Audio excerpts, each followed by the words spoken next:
لسجل العلا قصصا هنا أحلام ترويها لسجل العلا قصصا هنا أحلام ترويها الأمجاد قد عظمت فللأمجاد بانيها.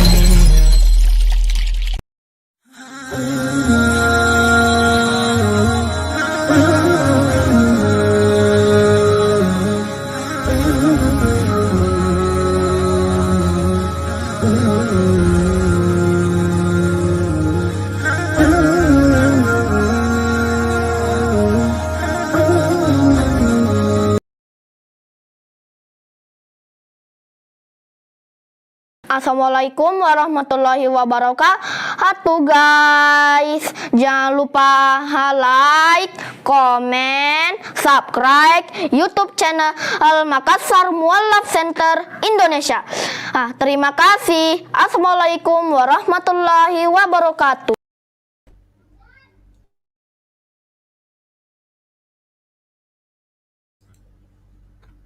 Bismillahirrahmanirrahim. Assalamualaikum warahmatullahi wabarakatuh. Kembali lagi di The Arena edisi Kamis 25 November 2021. Jadi di The Arena hari ini seperti biasa, sebelum kita memulai acara inti, terlebih dahulu saya mewakili teman-teman dari Makassar Mualaf Center Indonesia akan menyampaikan beberapa laporan terkini tentang pergerakan kami.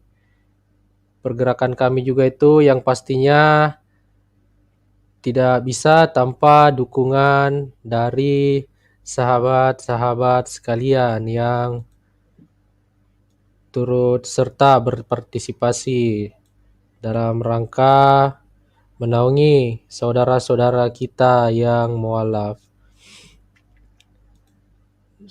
Di pembahasan pertama ini, sebelumnya saya ingin menyampaikan bahwasanya Makassar Mualaf Center Indonesia sedang membangun masjid yang berlokasi di Bukit Bolangi, Kabupaten Goa, Sulawesi Selatan. Masjidnya sendiri ini kami beri nama Masjid Nur Maulida. Nur Maulida sendiri ini kami terinspirasi nama dari almarhumah istri gurunda kita, Zulkifli M. Abbas. Baik, seperti yang ada di layar pemirsa sekalian, untuk sahabat yang ingin ikut membantu pembangunan masjid ini bisa menyalurkan bantuannya melalui rekening transfer di Bank BTN dengan kode bank 200. Nomor rekening sudah tertera di layar atas nama Makassar Mualaf Center Indonesia. Jadi untuk sahabat yang ingin berdonasi, harap untuk mencantumkan angka 999 di 3 digit terakhir nominal transferan sahabat. Jadi sekali lagi harap mencantumkan angka 999 di 3 digit terakhir sumbangan dari sahabat sekalian. Nah, jadi 3 digit angka 99 ini adalah untuk memudahkan tim keuangan kami dalam memilah peruntukan dari donasi sahabat sekalian. Jadi di Makassar Mualaf Center Indonesia sendiri itu cuman punya satu rekening inti yang dimana itu 3 digit angka 999 itu untuk pembangunan masjid, kemudian angka 499 itu untuk donasi ke mualaf.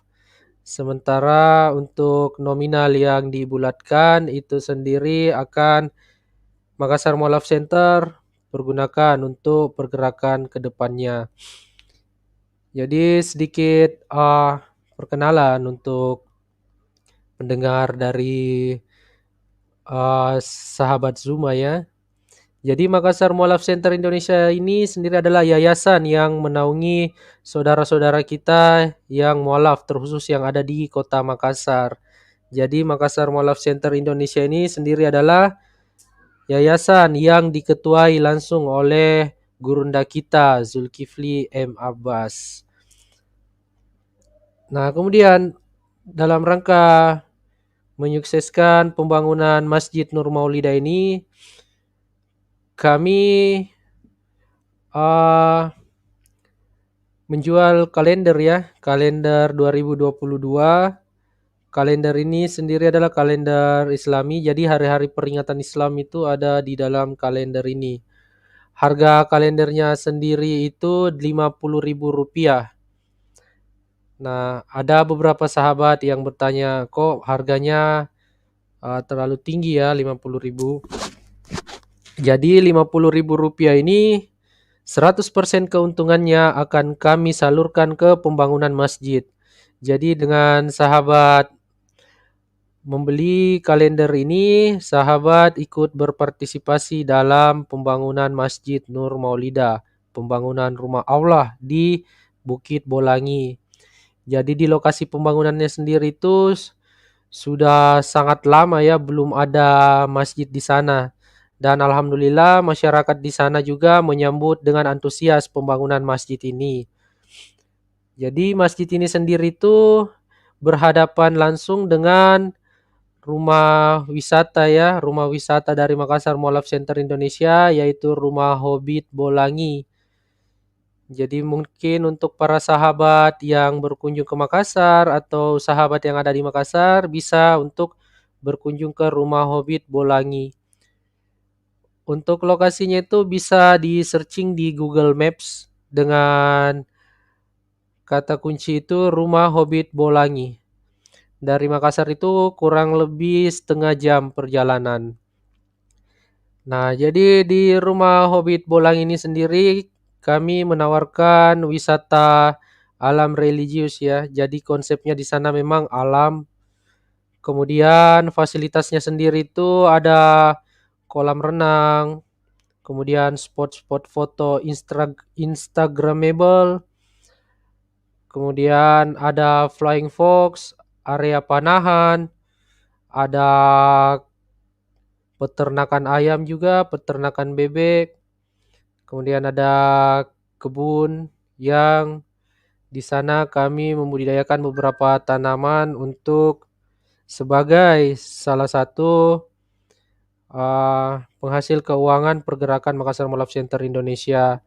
Jadi semua usaha-usaha ini hasilnya itu akan masuk ke Makassar Mualaf Center Indonesia. Jadi selain dari donasi sahabat, kami juga sangat mengandalkan kemampuan kami sendiri. Alhamdulillah ada dermawan yang ikut membantu kami dalam usaha-usaha ini.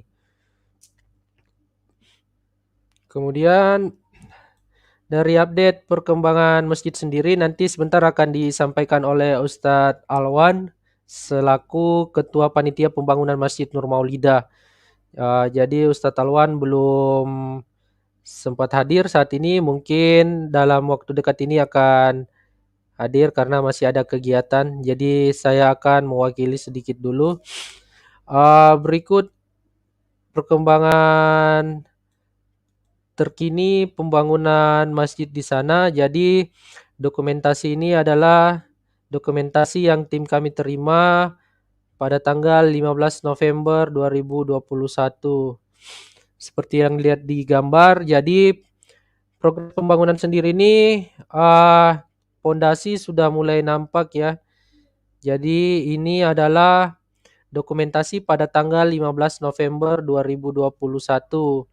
Target sendiri untuk Masjid Nur Maulida ini sendiri kami target tanggal awal Ramadan. Insya Allah awal Ramadan sudah bisa kita pergunakan. Jadi untuk sahabat yang ada di Makassar atau yang kebetulan berkunjung di Makassar, kita bisa berjumpa bersilaturahmi secara langsung di sana di Masjid Nur Maulida.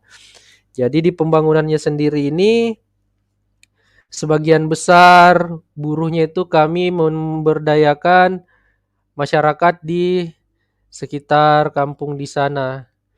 Karena kami melihat antusiasme masyarakat juga dalam menyambut pembangunan masjid ini sangat luar biasa, makanya kami melibatkan masyarakat di sana dalam proses pembangunan masjid ini.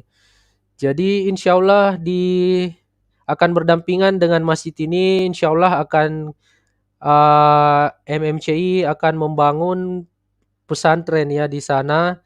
Insya Allah dalam waktu dekat kami akan membangun pesantren di sana. Jadi teman-teman, saya mewakili teman-teman dari MMCI memohon doa restu dari para pendengar sekalian dimanapun Anda berada agar kiranya pembangunan masjid ini bisa dimudahkan oleh Allah Subhanahu wa taala. Baik, kemudian di Ahad yang lalu itu Makassar Mualaf Center Indonesia mengirim tim ke perkampungan Mualaf Darussalam yang berlokasi di Pindrang, Sulawesi Selatan. Jadi di kampung Mualaf sendiri ini tim MMCI diterjunkan di sana untuk mensurvei dulu apa kebutuhan dari saudara-saudara kita yang berada di sana. Ya, menempuh jarak perjalanan kurang lebih itu 10 jam dari Makassar.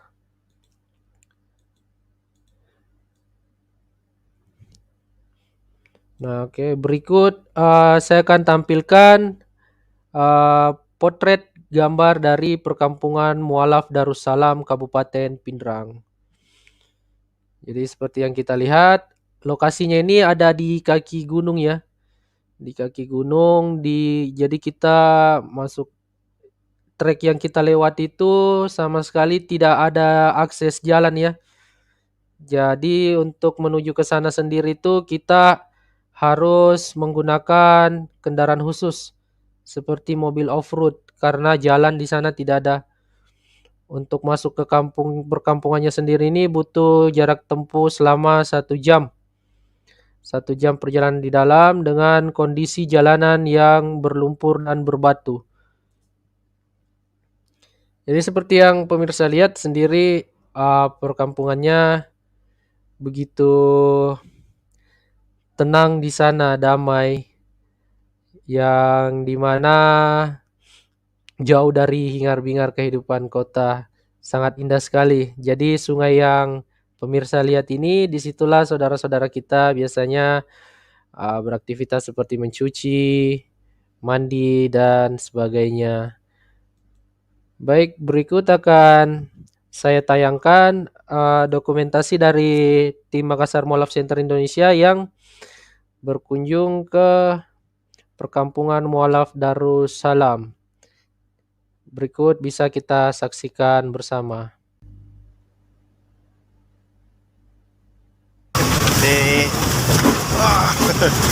luar biasa ya, naik menuju pondok Kampung Mualaf ini. Medannya memang sudah sampai di sini, medannya sangat boleh kita kata ya rusak parah ya.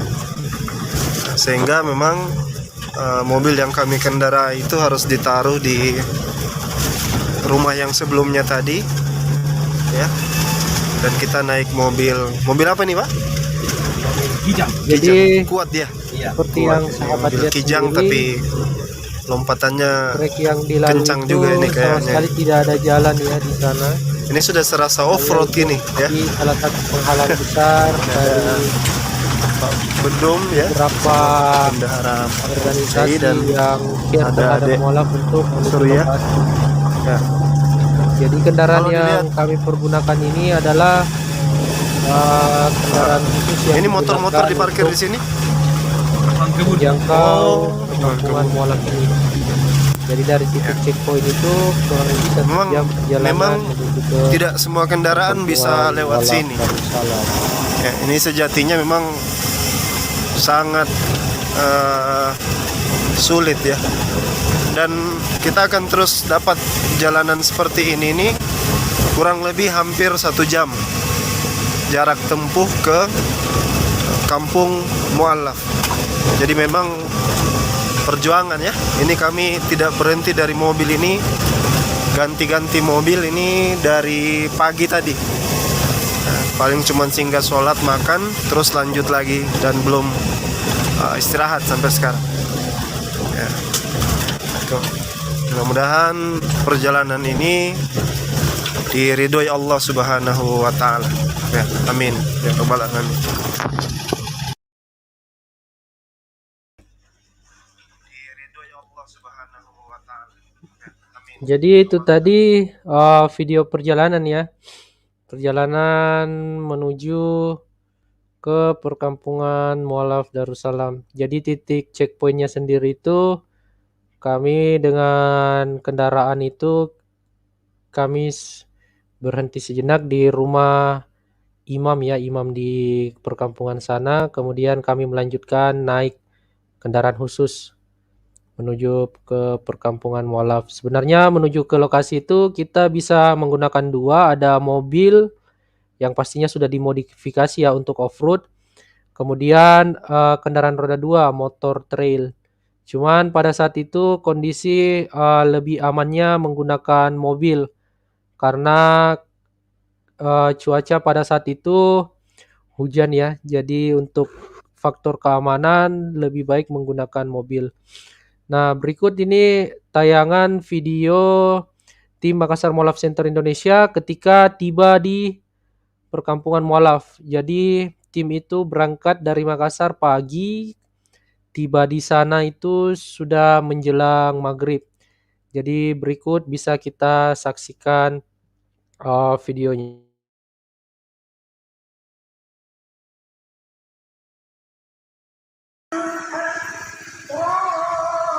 Ya, akhirnya atas izin Allah kita sekarang sudah tiba di kampung Mualaf. Inilah yang dinamakan kampung Mualaf Darussalam. Ya.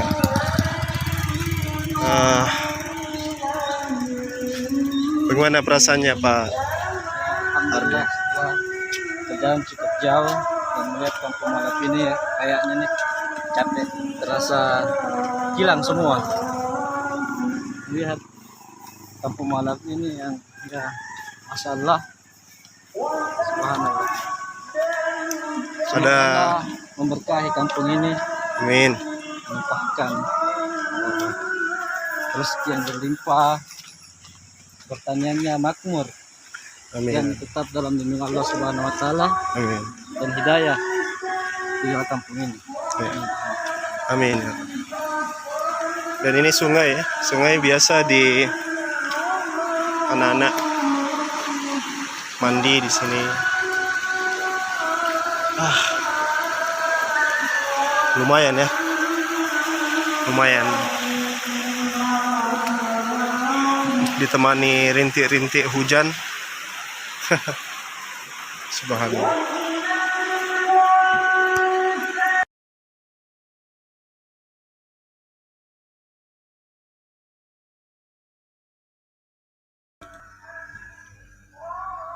Baik, jadi itu tadi sedikit cuplikan dokumentasi perjalanan tim Makassar Mualaf Center Indonesia. Untuk video lebih lengkapnya itu sahabat bisa pantau di channel YouTube Makassar Mualaf Center Indonesia. Insya Allah akan ditayangkan di sana dokumentasi perjalanan tim Makassar Mualaf Center Indonesia. Nah, untuk para pendengar, sebelumnya saya akan menyampaikan, jadi di The Arena kali ini kami itu memberikan waktu 15 menit untuk teman-teman yang akan tampil. Jadi teman-teman mengajukan pertanyaan dan akan dijawab langsung insyaallah oleh Gurunda Zuma dan Ustadz Alwan. Kemudian untuk sahabat yang ada di live chat juga apabila ingin bertanya bisa meninggalkan pertanyaannya di live chat. Akan ada tim yang memantau live chat itu dan pertanyaan terpilih insya Allah akan kami tampilkan dan akan dijawab langsung oleh Gurunda Zuma atau Ustadz Alwan. Baik, jadi di kesempatan kali ini di backstage ini sudah ada Ustadz Alwan bersama kami, jadi kita langsung undang saja ya. Assalamualaikum warahmatullahi wabarakatuh, Ustadz. Waalaikumsalam warahmatullahi wabarakatuh. Ya, jadi ini Ustadz Alwan ya. Bagaimana Ustadz? Kabarnya sehat Ustadz? Alhamdulillah, alhamdulillah. Alhamdulillah. Ala kulli khair, alhamdulillah.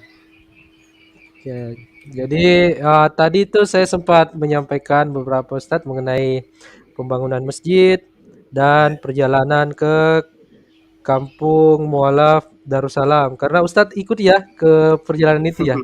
Iya, iya. Terjun langsung ya, luar biasa. Insyaallah. Iya. Oke, mungkin Ustadz di kesempatan kali ini bisa ditambahkan mungkin mengenai progres pembangunan Masjid Nur Maulidah dan mungkin bisa bercerita sedikit pengalaman ketika berkunjung ke Kampung Mualaf Darussalam. Tafadhal Ustadz, silakan. Ya, baik. Pertama saya harus ucapkan jazakumullah khairul jaza. Ya.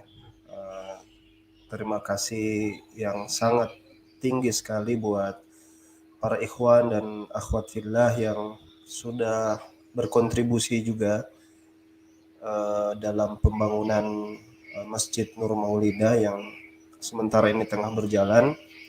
Tidak ada kata yang bisa kami sampaikan kecuali ucapan semoga Allah Subhanahu wa taala membalas apa yang sudah dikeluarkan dan diganti dengan balasan yang terbaik di dunia dan di akhirat. Ya. Semoga amal jariah yang disedekahkan itu diterima di sisi Allah Subhanahu wa taala. Amin, amin, amin. Dan juga semoga mereka-mereka yang juga turut mendoakan ya tentang pembangunan masjid ini atau turut membagi informasi juga mendapat ganjaran yang sama insyaallah. Kemudian masalah pesantren kampung ya, bukan pesantren, Kampung Mualaf Darussalam. Ya, ini memang sudah kita jauh-jauh hari rencanakan ke sana. Bil khusus itu disampaikan sama Ustadz Jumsar ya, bahwa ada titik-titik yang seyogianya harus kita terus pantau dan terus kita amati dan kita datangi. Salah satunya ya di antara sekian lokasi yang beliau sampaikan itu adalah Kampung Mualaf Darussalam. Nah, beliau sendiri ya, Ustadz Jumsar dari Arematea itu sering berkunjung ke sana ya, 2 bulan sekali. Bahkan sebelum jalanan itu rusak parah seperti yang sekarang ini, mereka dulu bisa sampai seminggu 2 kali di awal-awal. Itu informasi yang saya dapat. Sehingga dengan medan yang berat sekarang ini ya, itu luar biasa perjuangan ya untuk bisa hadir di Kampung Mualaf itu. Kami standby dari saya sendiri dari jam 6:30 ya, pada subuh sebenarnya sudah saya standby, tapi 6:30 saya sudah siap dan kita berangkat meninggalkan kota Makassar itu kurang lebih jam 7:30 pagi dan kita tiba di Kampung Mualaf itu jam persis azan berkumandang, azan maghrib ya. Jadi memang ada sensasi yang boleh dikata luar biasa badan yang letih ya, apatah lagi kami tidak bisa tinggal karena setelah itu langsung kami harus balik kembali. Jadi karena ini hanya kunjungan singkat saja. Yang nanti insya Allah kita akan follow up dengan program-program yang memang lebih lama sehingga butuh stay lebih lama di sana. Di Kampung Mualaf sendiri itu saya saksikan ya sekarang sudah ada alhamdulillah dari selama 3 tahun itu sudah ada bertambah dari yang awalnya hanya 5 atau 6 kepala keluarga yang masuk Islam. Sekarang kampung itu sendiri sudah 39 kakak selama 3 tahun. Dan yang menarik buat saya itu adalah bagaimana mereka itu berdakwahnya sangat sederhana ya. Mereka dakwah kepada keluarga-keluarga mereka yang masih non muslim, didakwahi dengan sangat-sangat sederhana ya, disampaikan tentang bahwa Islam ini adalah agama yang mentauhidkan Allah semata, kemudian Islam ini ada syariat-syariat dan syariat-syariat itu justru membantu menata kehidupan, seperti itu saja. Tidak ada debat-debat yang begitu tajam gitu, tapi ternyata hasilnya itu luar biasa. Nah, jadi ada satu pelajaran besar yang bisa kita ambil dari situ. Bahkan waktu di perjalanan itu kita masih sempat itu dapat ada mobil ya, mobil itu keluarga dari mualaf ini. Jadi ada saudaranya mungkin ya atau sepupunya kalau nggak salah itu tidak bisa naik gunung ya karena tempatnya kan terjal sehingga si sopir ini harus turun untuk membantu. Sopir ini yang saya maksud adalah juga tinggal di kampung mualaf, penduduk di situ juga. Jadi suasananya masih sangat bagus lah boleh dikata. Dan sekarang kalau untuk sekarang ini di sana jadi dari kampung mualaf itu sendiri ada perjalanan lagi naik ke sana, tapi kami belum sampai ke sana. Dari kampung mualaf itu kan sudah di lumayan puncak gunung ya, tapi ada lagi kampung yang memang nggak bisa diakses oleh mobil ya, cukup dengan kendaraan roda 2. Dan saya digambarkan digambarkan kondisi jalannya itu memang kiri kanan itu jurang. Jadi agak setengah mati sehingga orang harus betul-betul konsentrasi kalau ingin naik ke sana. Cuman saya belum alami.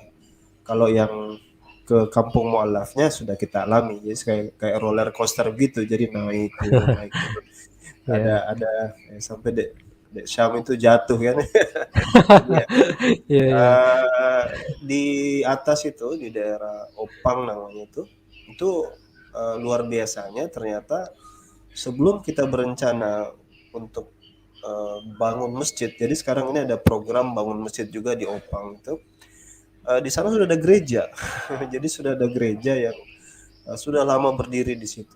Jadi memang kalau boleh dikata telat ya kita agak telat sedikit. Mungkin telat lama, tapi ya insya Allah. Jadi sekarang teman-teman lagi mengarah ke sana. Waktu saya ngobrol dengan salah seorang ustadz penanggung jawab dari kampung mualaf, beliau katakan, Ustadz, kalau di sini tuh di kampung mualaf itu alhamdulillah sudah lebih dari cukup. Artinya mereka sudah, meskipun kampung itu kampung mualaf, tapi ada lagi yang lebih penting untuk diperhatikan. Ada 5 titik kurang lebih, titik yang dalam tanda kutip rawan kristenisasi. Nah, di 5 titik itu salah satunya adalah Opang itu. Jadi ada agama, ada yang masih menganut agama dulu, ada yang Kristen, dan ada yang sekarang alhamdulillah Muslim sudah mulai bertambah.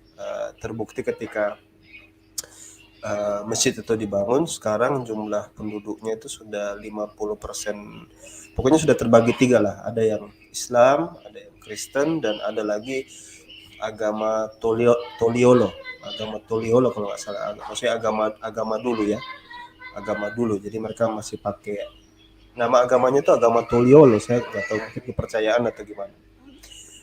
Ya mungkin begitu dulu deh ya. Sambil nanti Ya, kita akan undang siapa-siapa yang nanti naik karena ini adalah di arena ya.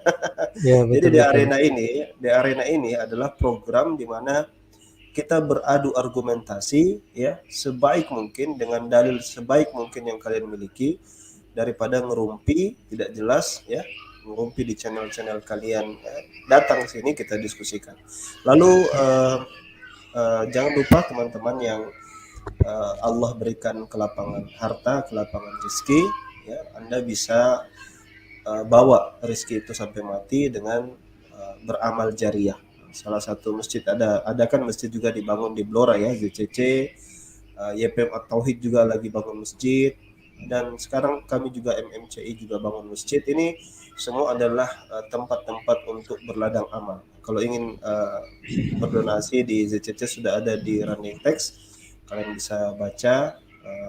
Mudah-mudahan Allah berikan kelapangan harta dan rezeki dan memudahkan urusan mereka para dermawan ini, sebagaimana mereka memudahkan tangannya untuk membantu agama Allah Subhanahu wa taala. Masya Allah. Oke, baik. Sebenarnya saya mungkin mau bertanya dulu nih ya, Ustaz.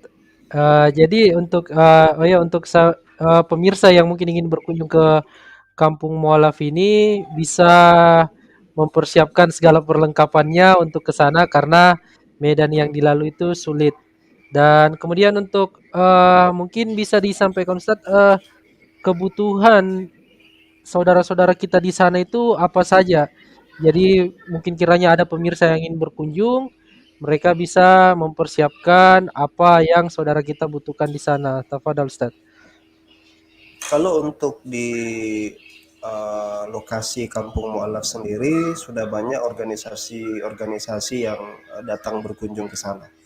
Apakah itu bawa alat tulis, apakah bawa makanan, sudah banyak yang berkunjung ke sana. Dan kemarin yang kita ke sana itu kita berpapasan ya, atau berjalan bersama dengan beberapa tim. Itu ada dari Sahabat Foundation, lalu ada Masjid Modern, lalu ada beberapa komunitas ya, komunitas tempatan yang juga ikut banyak membantu. Nah, kalau kebutuhan khusus yang sekarang banyak dibutuhkan itu ya pembangunan masjid di Opang itu, yang kurang lebih jaraknya 1 jam lagi naik ke atas dari Kampung Mualaf. Jadi ya ini kalau saya mungkin insya Allah mudah-mudahan kita ada teman-teman yang mau ke sana, itu kita bisa berkoordinasi saja.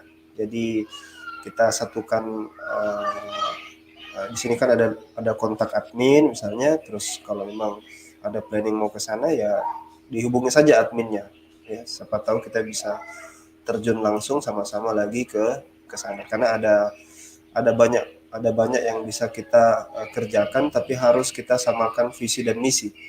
Nanti tiba-tiba jalan sendiri, bawanya lain, kebutuhannya lain kan, sehingga dan kebutuhan itu dia dinamis, berubah-berubah ya. Jangan sampai kita bawa semen, ternyata yang dibutuhkan sekarang malah batu bata misalnya, Ya. atau atap misalnya. Jadi ya sangat fleksibel dan sangat dinamis kebutuhan di atas itu. Jadi koordinasi dulu, setelah koordinasi baru sama-sama kita gabungkan kekuatan, baru kita ke sana.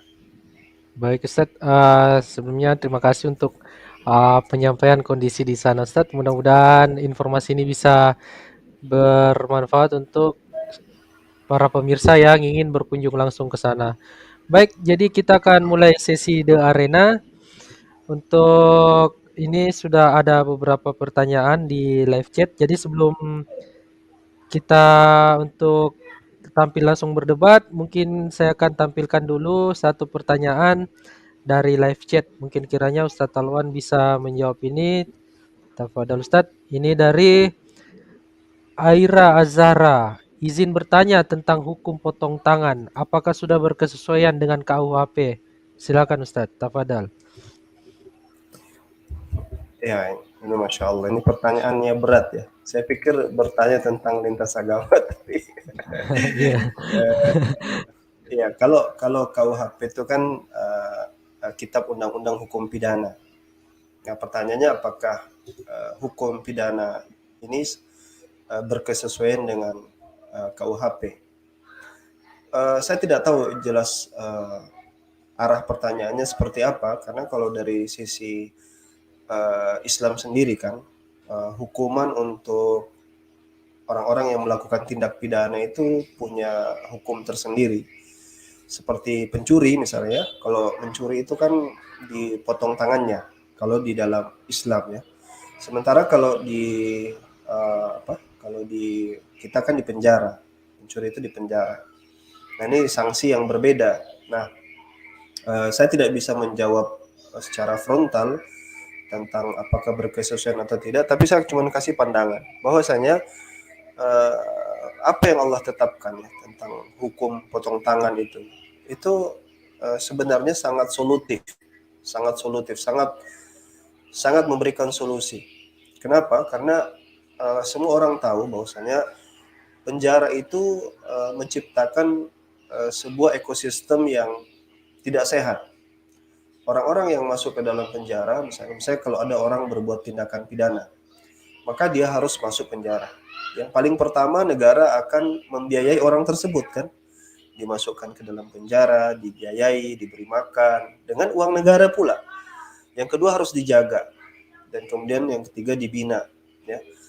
Sementara kalau kita lihat apa yang terjadi di penjara itu justru malah berabe ya. Kalau kita lihat para penjahat itu malah bertemunya berkoordinasi malah di penjara jatuh-jatuhnya.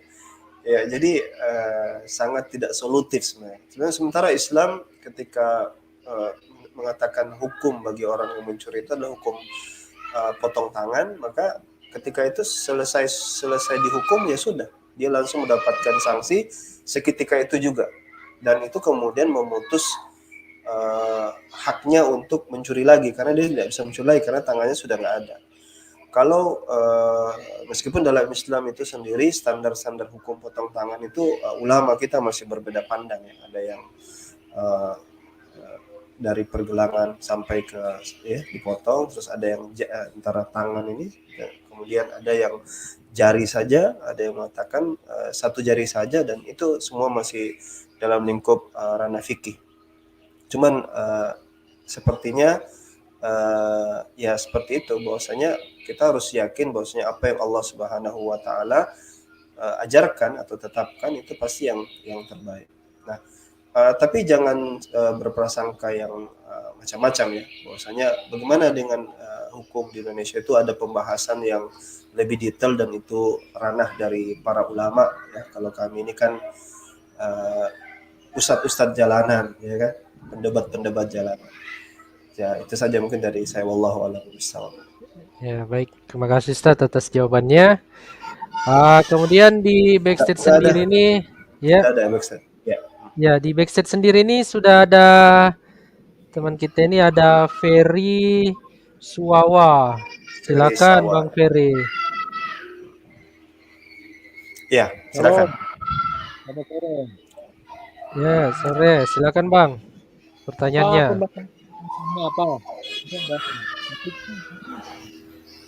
Suaranya kayak kurang jelas ya. Ada topik pembahasan. Topiknya apa? Topik pembahasannya bebas, Bang. Oh, bebas. Oke. Silakan pertanyaannya, Bang. Saya hanya mau bertanya begini. Di dalam Quran Anda dikatakan bahwa Musa telah merevisi akan hukum Taurat sehingga dia menghalalkan orang bekerja hari Sabat. Kalau di tidak seperti itu. Dan kalau saya melihat Muslim menuduh Rasul Paulus yang mengubah hukum Taurat, tapi pada masanya tidak. Nah, saya sebetulnya kembali kepada pertanyaan ini. Ya, kalau di Quran Anda mengatakan bahwa Isa telah merevisi akan Taurat itu, ya, syariat Taurat. Apakah Anda setuju dengan pernyataan ini?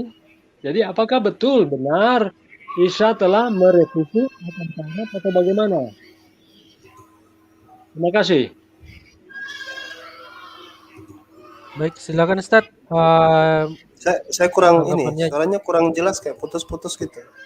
Baik, bisa diulangi Bang pertanyaannya Kalau sekali Adek lagi. yang Adek tangkap saja. Adek tangkapnya apa tadi yang dia tanyakan? Ini juga Yang kurang jelas juga. Ya, silakan Bang, diulang dulu. sekali lagi ya. Mic-nya Jadi mic-nya menurut diperbaiki dulu, Pak. Mic-nya. Karena dia menurut kayak tenggelam, naik, tenggelam gitu. oh tidak jelas ya. Iya, nggak jelas. Coba diperbaiki dulu mic-nya. Oke, sebentar ya.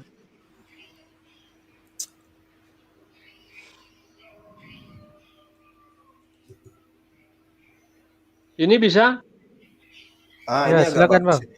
Agak bagus Silakan ya. Bang. Jadi pertanyaan saya begini,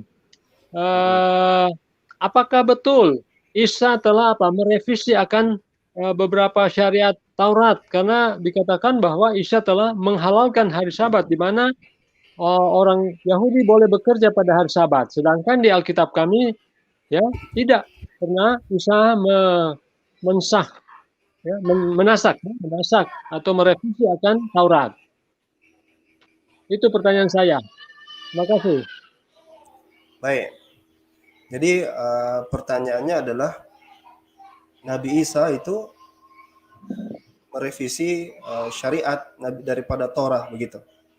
Ya, Apakah salah Nabi Isa salah satunya yaitu Isa sudah menghalalkan orang Yahudi untuk bekerja pada hari Sabat.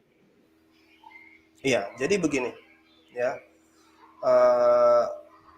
itu mungkin mengacu kepada firman Allah Subhanahu Wa Taala dalam Al-Imran ya, kalau nggak salah ya. Saya lupa surat berapa ya. Jadi bagaimana dikatakan situ? Coba saya buka dulu ayatnya ya. Oke. Tunggu sebentar, saya cek lagi.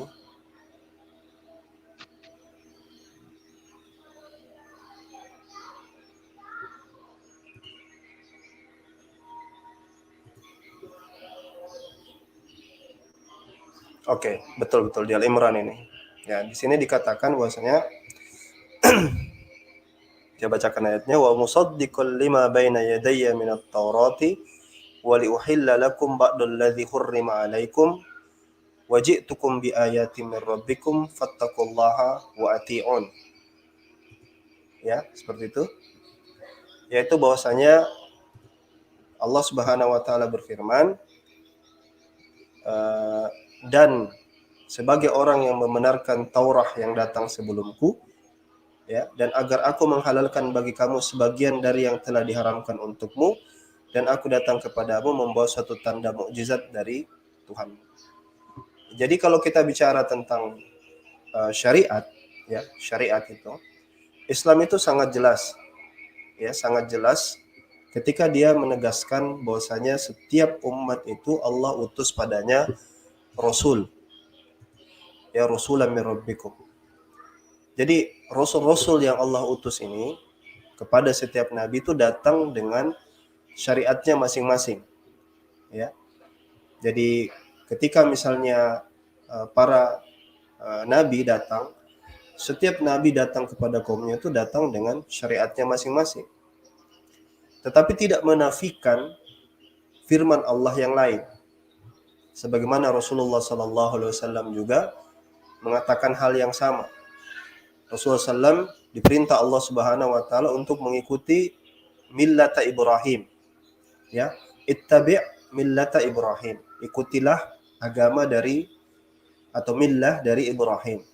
Itu dalam Al-Quran tegas dikatakan seperti itu. Dan syariat-syariat ini Allah berikan sesuai dengan kekhususan daripada umat tersebut.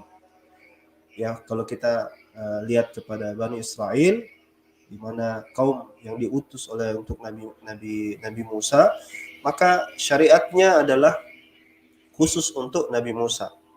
Demikian pula Nabi Isa, dia juga khusus kepadanya, sehingga tidak sama antara syariat Nabi Musa, begitu pula syariat Nabi Isa. Ketika Rasulullah SAW datang, Nabi pun datang dengan syariat yang baru lagi. Karena peruntukannya beda, ya. Target sasarannya beda. Yang diajar ummah yang diajak atau yang dituntun oleh Nabi Musa itu beda dengan umat yang dituntun oleh Nabi Isa. Demikian juga Rasulullah SAW. Ya, ini berkaitan dengan syariat. Nah, tadi pertanyaannya adalah apakah Isa ya juga menghalalkan apa yang diharamkan sebelumnya? Yaitu menuju kepada syariat Nabi Isa. Jadi Isa itu punya taksis, pengkhususan. Demikian juga Rasulullah SAW. Ambil contoh misalnya syariat Nabi Musa yang tidak sama dengan syariat Islam. Ya, misalnya unta. Ya, unta di dalam Torah itu haram. Udang haram. Islam tidak mengharamkan itu. Syariatnya beda. Nah, makanya ketika kita bicara syariat, ini setiap para nabi punya syariat yang beda-beda. Tapi mereka punya kesamaan yang dikenal dengan istilah kalimatun sawa. Perkataan yang sama. Apa itu? Bahwasanya Allah Subhanahu wa taala itu adalah Tuhan. Jadi kalimatun sawa'um bainana wa bainakum alla na'budu illa Allah. Yaitu kalimat yang sama antara seluruh para nabi, yaitu kita tidak menyembah kecuali kepada Allah Subhanahu wa taala semata. Ya, saya pikir itu memperjelas ya apa yang Pak Ferry tanyakan. Bisa ditangkap kira-kira?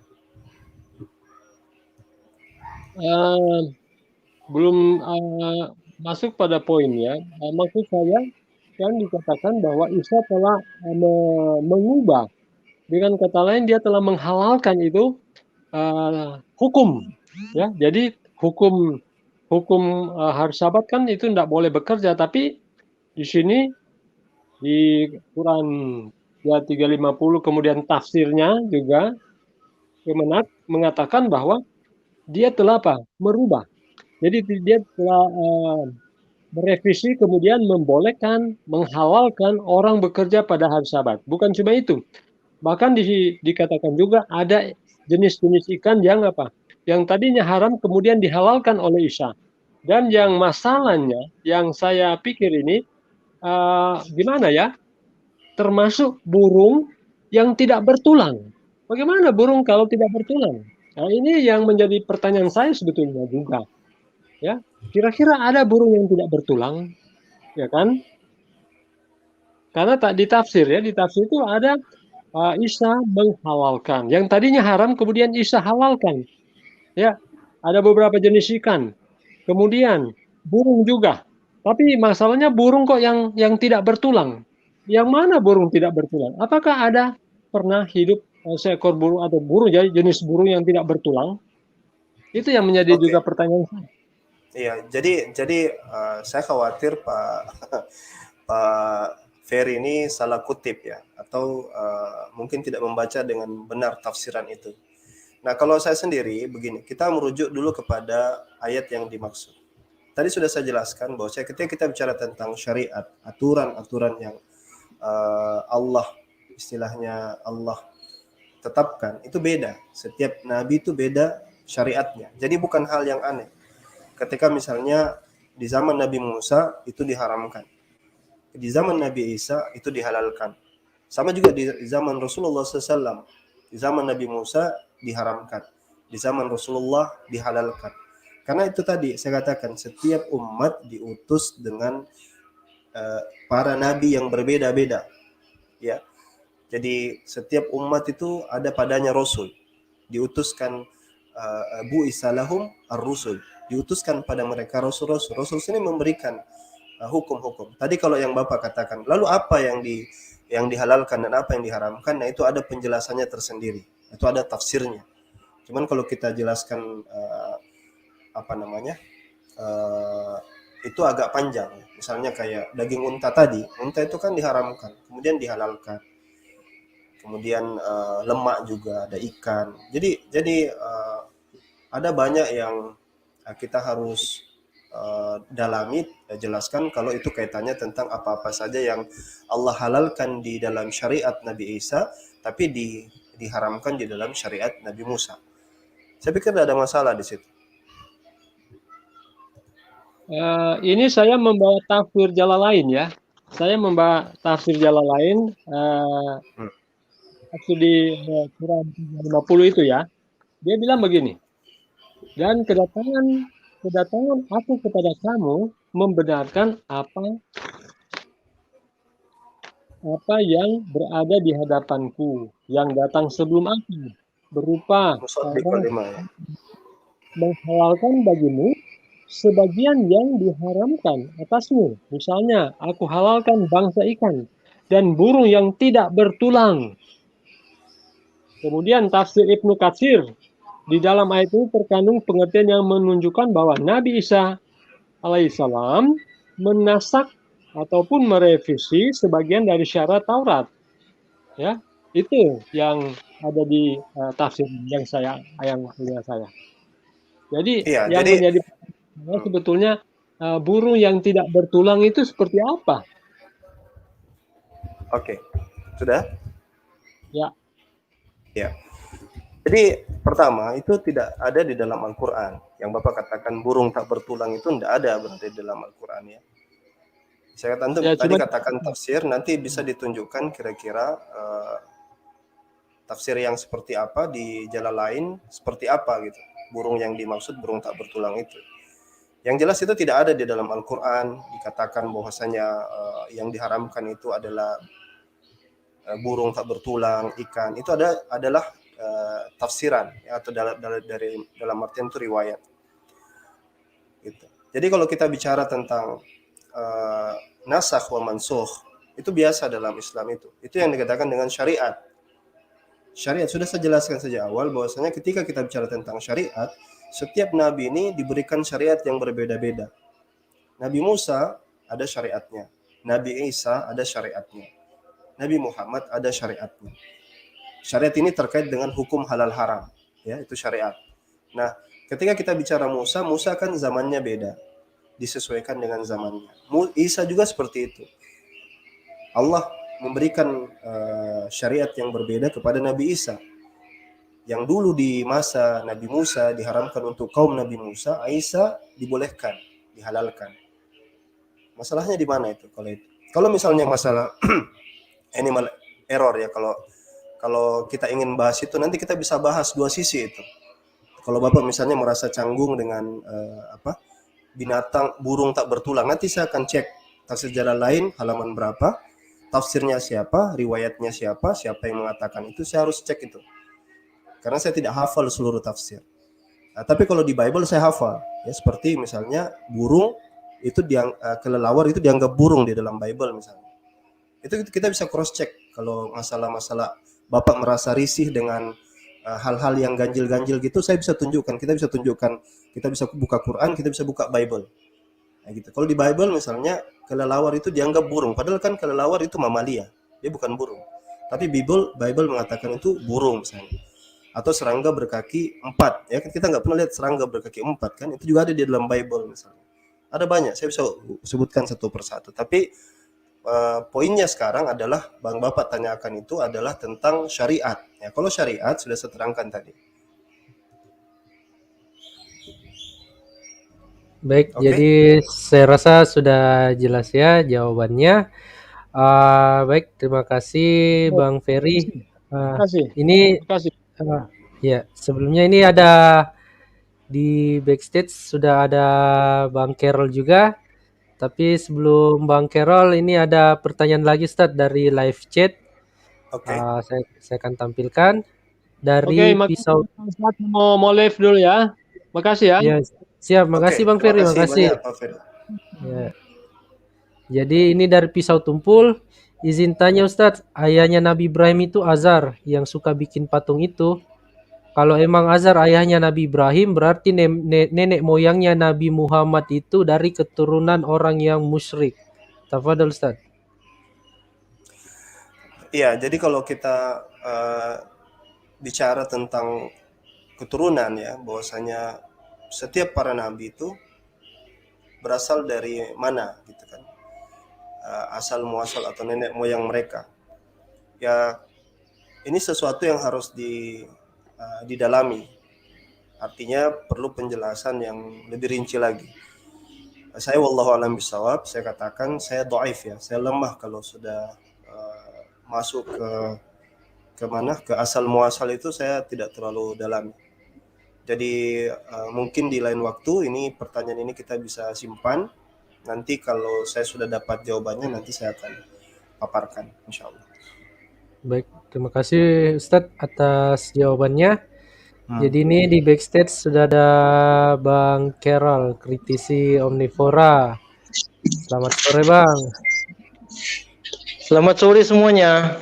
Nah, sore-sore Bang. Baik, silakan Bang. Mungkin ada yang ingin ditanyakan. Biasanya malam nih. Ya, ini kita pindah di siang dulu Bang, karena kondisi yang tidak memungkinkan malam. Ya, sore sini. Ya, sore-sore. Ya, Bang. baik. Silakan Bang. Ya, terima kasih.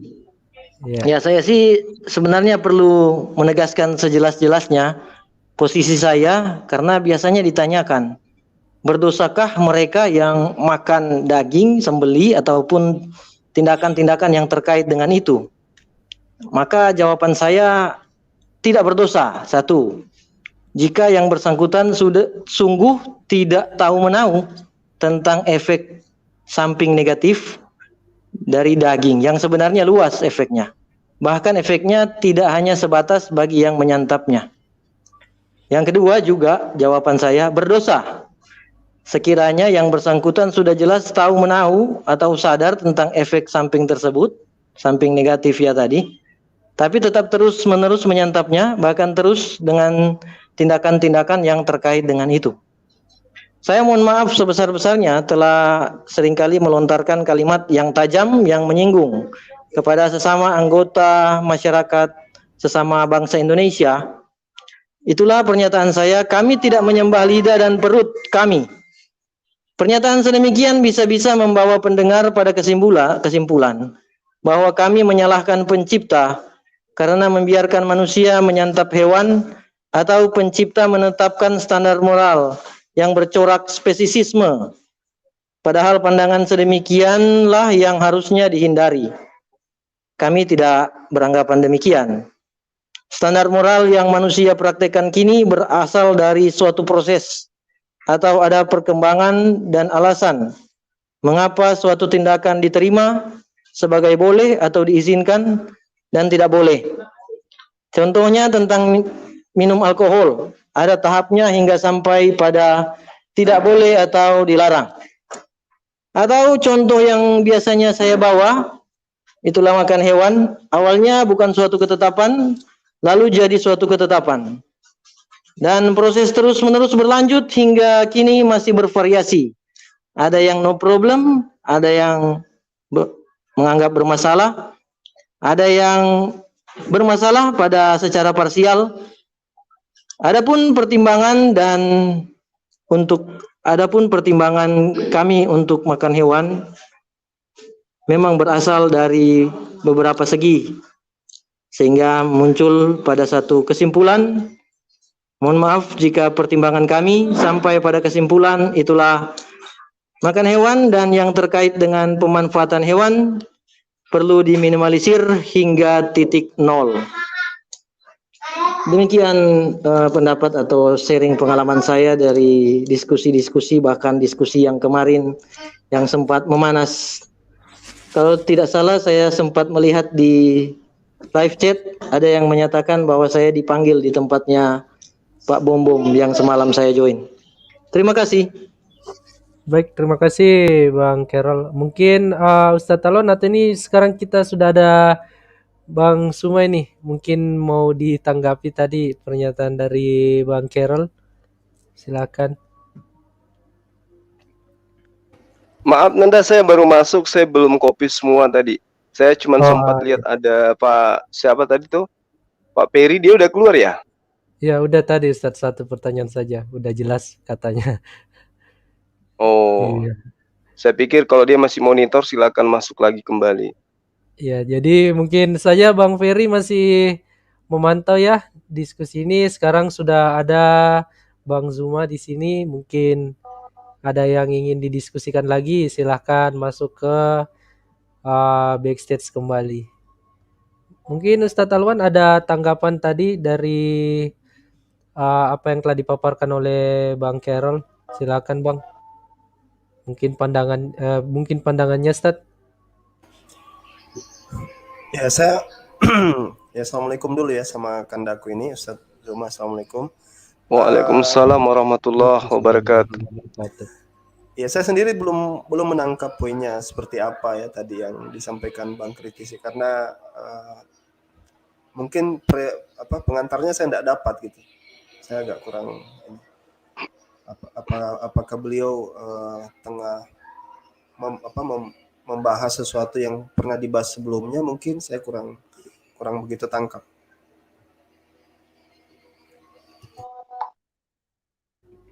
Jadi bagaimana Bang Carol? Apakah dari pernyataannya tadi itu apakah hanya ingin menyatakan pendapatnya saja atau ada pertanyaan dari pernyataan Bang Carol tadi itu? Ya, terima kasih. Jadi pertanyaan atau pernyataan tadi ini sebagai satu respon saya atau mungkin boleh dibilang klarifikasi saya atas diskusi sebelumnya di mana dalam ruang sesama Kristen itu saya termasuk yang juga dinyatakan sebagai sesat, dibidatkan dan lain sebagainya karena yang saya bawakan dianggap tidak alkitabiah, katakanlah ya.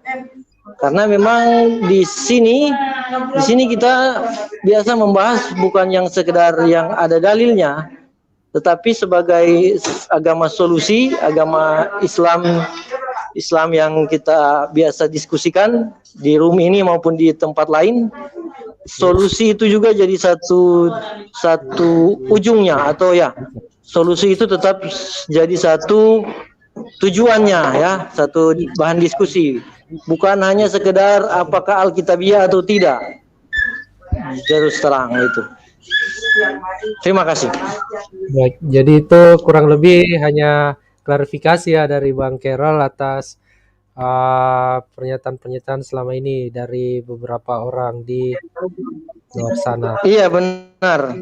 Ya, karena biasanya langsung dikejar, kami langsung dikejar apakah posisi kami memandang sembelihan, makan daging itu suatu tindakan yang dosa. Jelas-jelas dosa, dan itu tanggapan saya tadi ya. Saya tidak menjawab secara hitam atau putih terus terang, karena saya menjawab dua jawaban saya. Baik Bang Carol. Oke, terima kasih Bang untuk waktu dan kesempatannya. Saya turunkan dulu. Jadi di sini Gurunda sudah ada kembali lagi Bang Ferry. Saya undang untuk tampil. Silakan Bang Ferry. Ini sudah ada Gurunda Zuma. Mungkin ada yang mau ditanyakan lagi Bang. Silakan. Oke, thank you. Shalom. Silakan. Cuman tahu shalom dan haleluya pasti. Ya, silakan Bang. Terima kasih. Jadi saya hanya mau katakan tadi kemarin kan kita diskusi, kemudian Anda meminta hadis tentang batu hitam. Saya sudah kirim di WhatsApp group. Iya, hanya mau Gimana itu? Pastikanlah bahwa itu ada ya, ada di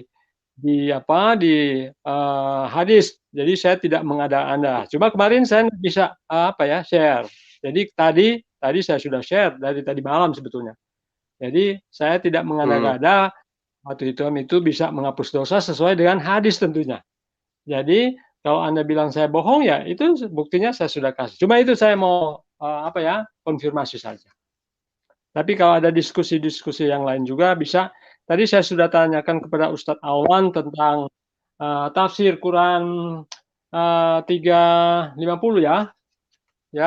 Ustadz, tentang hewan burung yang tidak bertulang. Ini yang pertanyaan saya sebetulnya. Kira-kira ada burung yang tidak bertulang? Baik. Jadi gini, tentang hadits yang Anda ungkapkan bahwa batu bisa menghapus dosa. Tadi itu saya sudah menjawab ya, tadi pagi. Saya rasa Anda juga melihat bagaimana kemudian konten saya itu mengulas secara lengkap tentang apa yang Anda tuduhkan bahwa batu itu menghapus dosa. Sebenarnya hadits yang diriwayatkan oleh Tirmizi itu menerangkan bahwa ketika manusia itu berupaya untuk melakukan sebuah tindakan, maka tindakan itulah kemudian yang menyebabkan lahirnya dosa itu terhapuskan. Jadi bukan batu secara independensi yang kemudian menghapuskan dosa manusia, bukan batunya, tapi perilaku manusia yang menyebabkan kemudian perilakunya itu bisa menggugurkan dosa-dosanya. Sama ketika Rasulullah Muhammad SAW juga bersabda, mengajarkan bahwa barang siapa yang mendengarkan azan, kemudian dia berwudu, lalu kemudian mendirikan sholat dengan khusyuk, maka dosa-dosanya akan digugurkan, dosa-dosanya akan dihapuskan. Dengan kata lain, sholat bisa menghapuskan dosa. Sholat bisa menebus dosa. Ini tidak ada bedanya dengan yang tadi. Makanya saya terangkan pada sahabat saya bahwa tidak ada batu menghapus dosa. Yang ada adalah amalan yang kemudian dilakukan umat manusia untuk berziarah ke tempat di mana batu itu berada. Nah, misalnya nih sekarang, saya punya niatan untuk berziarah ke Mekah. Niatan saya kemudian teraplikasi dalam kehidupan saya. Saya dengan sabar, saya dengan ikhlas, saya dengan tidak merasa terberatkan, itu melakukan perjalanan.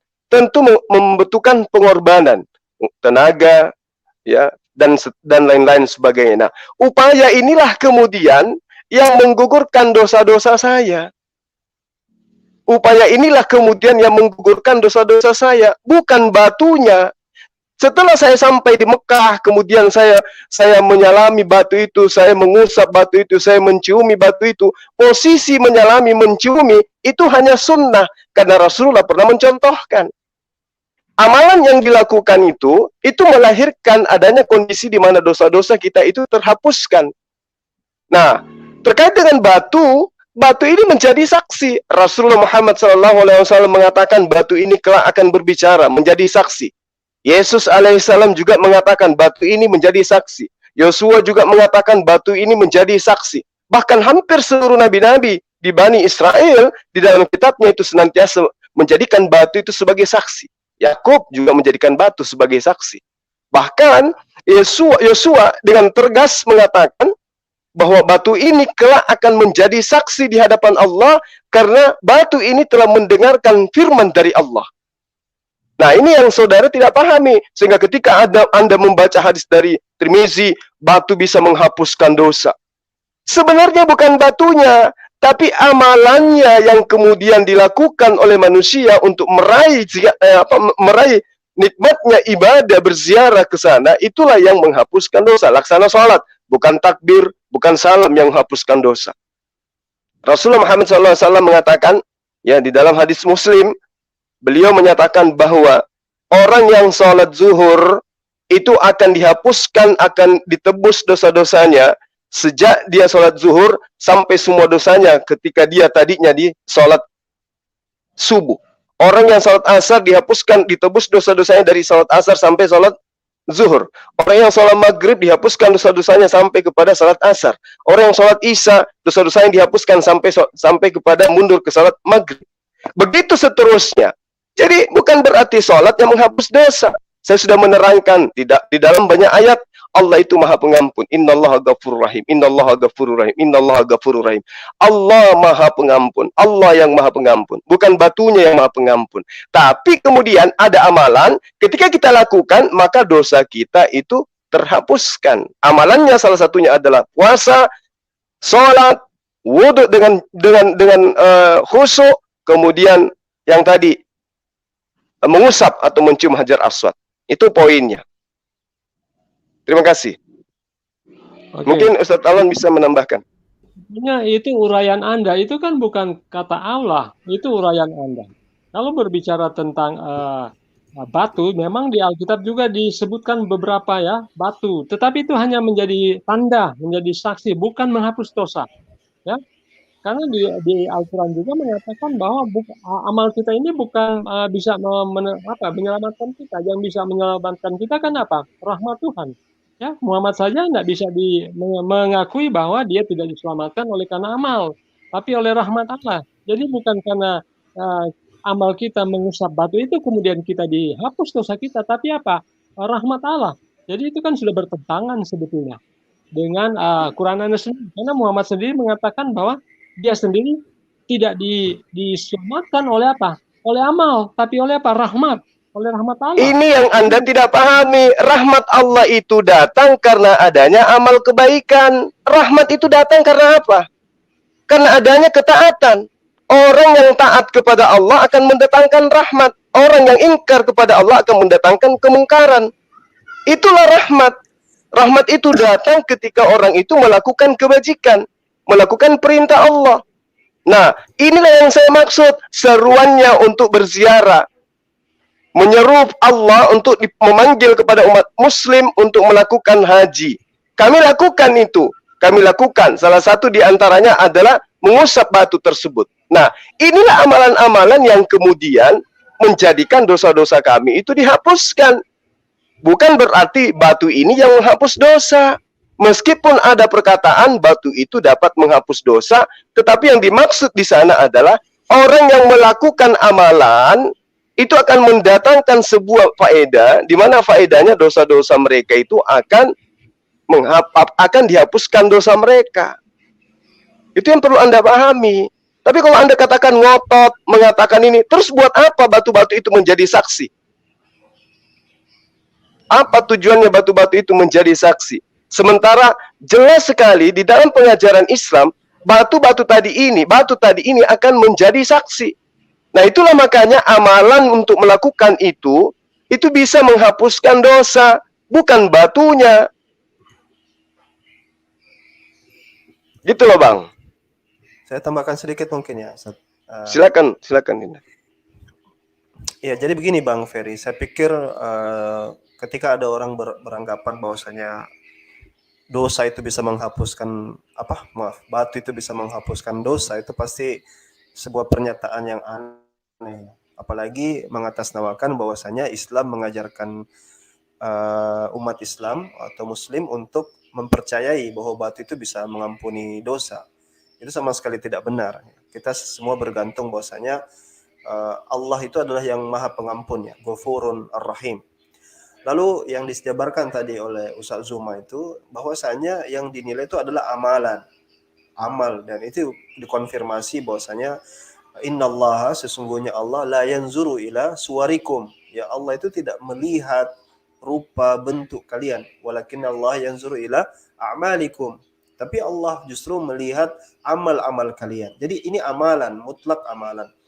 Kalaulah misalnya Bang Ferry berdalil bahwa ya itu ada di dalam hadis, ya ini kan sering dipelintir sama Christian Prince ya, bahwasanya ini Nabi batu hitam ini bisa mengampuni dosa gitu. Itu dipelintir.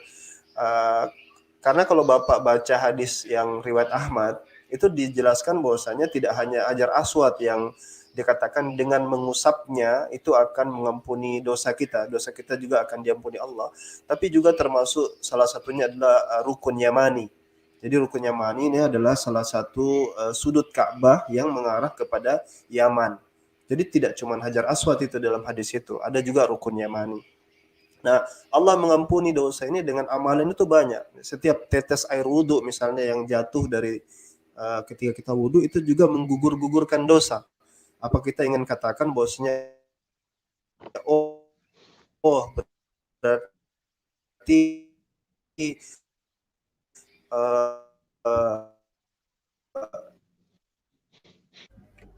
Mohon maaf Ustaz, kurang jelas tadi. Suaranya Ustaz putus-putus. Itu adalah pemahaman yang ingin mencari-cari karena kalau gini gimana? Tes ya, oke. Silakan Bang. Silakan Ustaz. Sudah jelas ya? Ya, jelas Jelas. Ustaz. Ya. Jadi begini, saya katakan tadi di awal ya, bahwasanya Allah Subhanahu wa taala itu melihat amal seseorang. Innallaha la yanzuru ila suwarikum. Allah itu tidak melihat rupa, bentuk, ya. Tapi Allah melihat ila a'malikum, kepada amal-amal perbuatan. Amal-amal perbuatan inilah yang kerap kali Allah janjikan bisa menghapuskan dosa seorang itu. Kalau di dalam perkataan Umar, Umar sendiri mengatakan ana a'lam, saya tahu bahwasanya batu tidak la yadurru, ya, tidak memberikan mudarat wala yanfa, dan tidak memberikan manfaat. Kalaulah aku tidak melihat Rasulullah menciummu, maka aku tidak akan menciummu. Para ulama kemudian menegaskan bahwasanya yang dimaksud dengan digugurkannya dosa orang yang melakukan salah satu daripada rangkaian ibadah haji itu, mengusap Hajar Aswad, itu adalah mutaba'ah, pengikutan mereka kepada Nabi, ya. Itu juga bagian daripada firman Allah Subhanahu wa taala, di mana Allah katakan, wa in kuntum tuhibbunallah fattabi'uni. Wahai Muhammad, katakan, sampaikan kepada umat Islam, kalau mereka betul-betul mencintaimu, maka ikutilah aku. Jadi Allah memerintahkan supaya umat Islam itu mengikuti dalam ibadah salat, dalam ibadah apapun. Dalam ibadah salat Rasulullah katakan, "Shollu kama ra'aitumuni usolli." Salat kalian seperti kamu melihat aku salat. Jadi ini adalah rangkaian ibadah yang diajarkan oleh Rasulullah SAW dengan ganjaran atau reward pahala berupa Allah gugurkan dosa. Kalau kita merujuk kepada hadis Ahmad, ya, hadis yang dalam Musnad Imam Ahmad, salah satu yang kerap kali diselewengkan, ditafsirkan salah oleh Christian Prince dan saudara-saudara Kristen yang lain, bahwasanya di situ dikatakan bahwasanya dengan menyentuh Hajar Aswad maka dosa kita akan dihapuskan atau dikurangi atau berguguran, gitu mungkin kurang jelas narasinya. Tapi saya sampaikan bahwasanya kalau kita merujuk pada hadis itu, di situ disebutkan juga tidak hanya Hajar Aswad, disebutkan juga di situ adalah rukun Yamani. Jadi rukun Yamani ini adalah salah satu sudut daripada Ka'bah yang mengarah ke selatan kalau nggak salah, mengarah ke Yaman. Itu juga kalau disentuh juga faidahnya juga sama. Dalam amalan-amalan yang lain juga banyak, ya. Seperti wudu juga. Setiap tetesan wudu itu, yang air yang jatuh itu juga menggugurkan dosa. Ada banyak sekali, bahkan kalau kita kumpul-kumpul itu bisa ratusan, ya, ratusan amal-amal yang kalau kita kerjakan diganjar oleh Allah Subhanahu wa taala dengan penghapusan dosa. Beberapa ulama menafsirkan dosa-dosa yang diampuni itu adalah dosa-dosa yang kecil, bukan dosa-dosa yang besar. Karena dosa besar butuh tobat nasuha. Nah, ini dalam konteks memahami yang seperti itu. Kemudian ketika kita bicara tentang surat Al-Imran, ya, surat ketiga tuh, di sana dikatakan bahwasanya Isa tadi itu ada burung,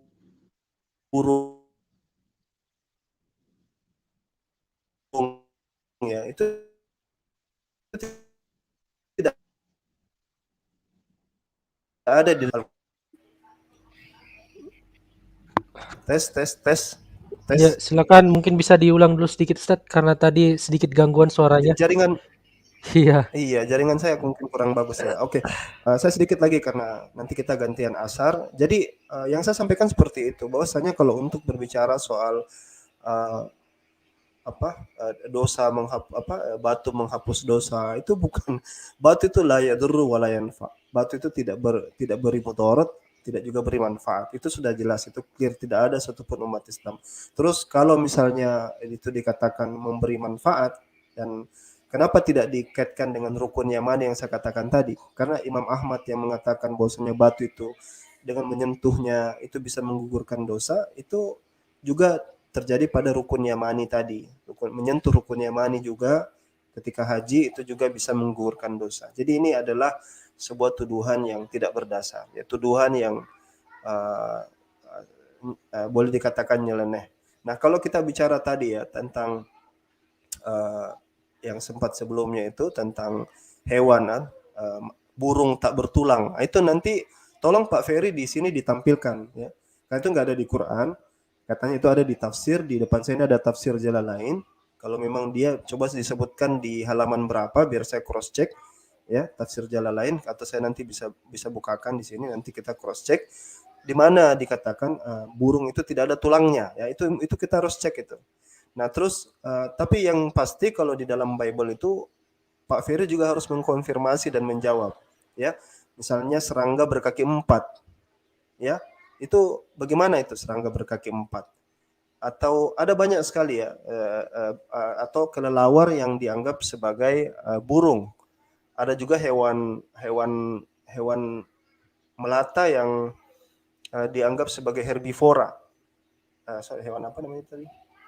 Ada banyak. Nanti kita bisa rincikan satu persatu.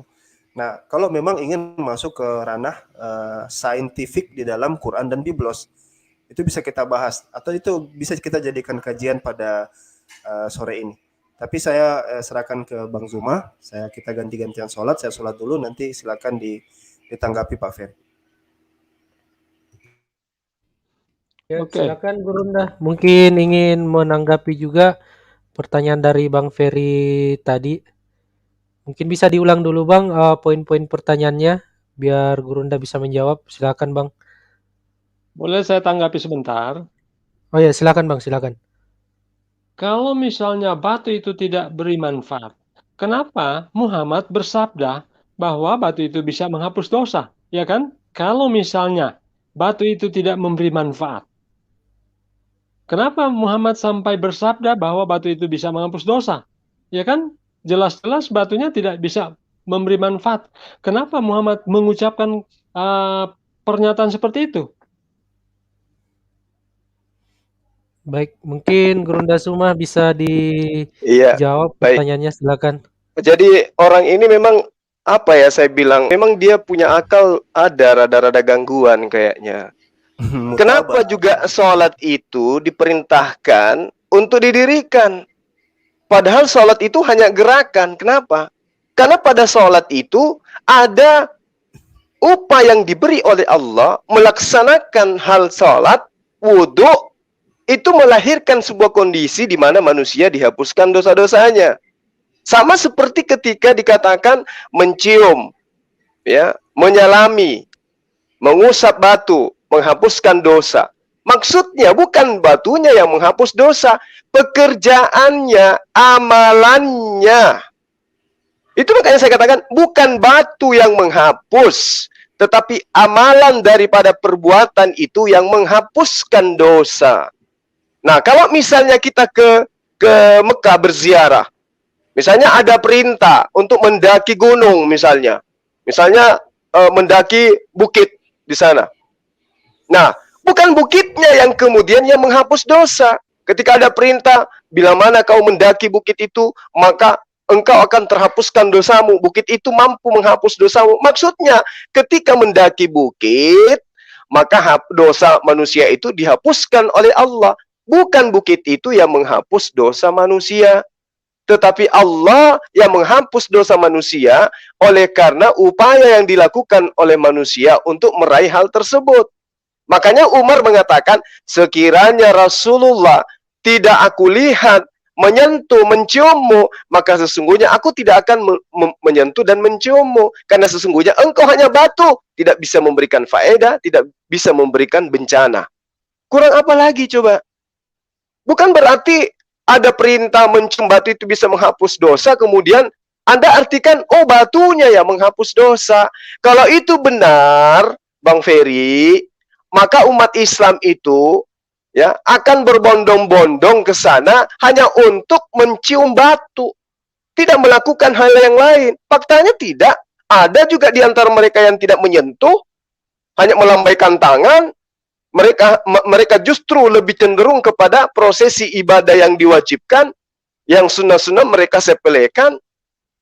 Nah, itu juga bukti. Nah, kemudian kalau umat Islam itu menjadikan batu itu sebagai penghapus dosa, berarti itu sama halnya umat Islam akan setiap masjid membentuk sebuah batu yang sama seperti Hajar Aswad. layaknya kalian membuat patung Yesus di rumah kalian.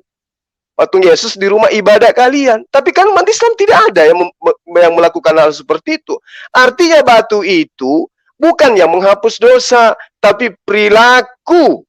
Saya ulang lagi, perilaku yang dilakukan manusia untuk menyentuhnya melahirkan manusia itu dosanya terhapuskan. Yang menghapuskan dosa itu adalah Allah. Fa innallaha ghafurur rahim. Fa innallaha ghafurur rahim. Wallahu ghafurur rahim. Allah yang menghapus dosa, bukan batu itu yang menghapuskan dosa. Cuman syaratnya seperti itu. Sama seperti misalnya nih, Anda bekerja.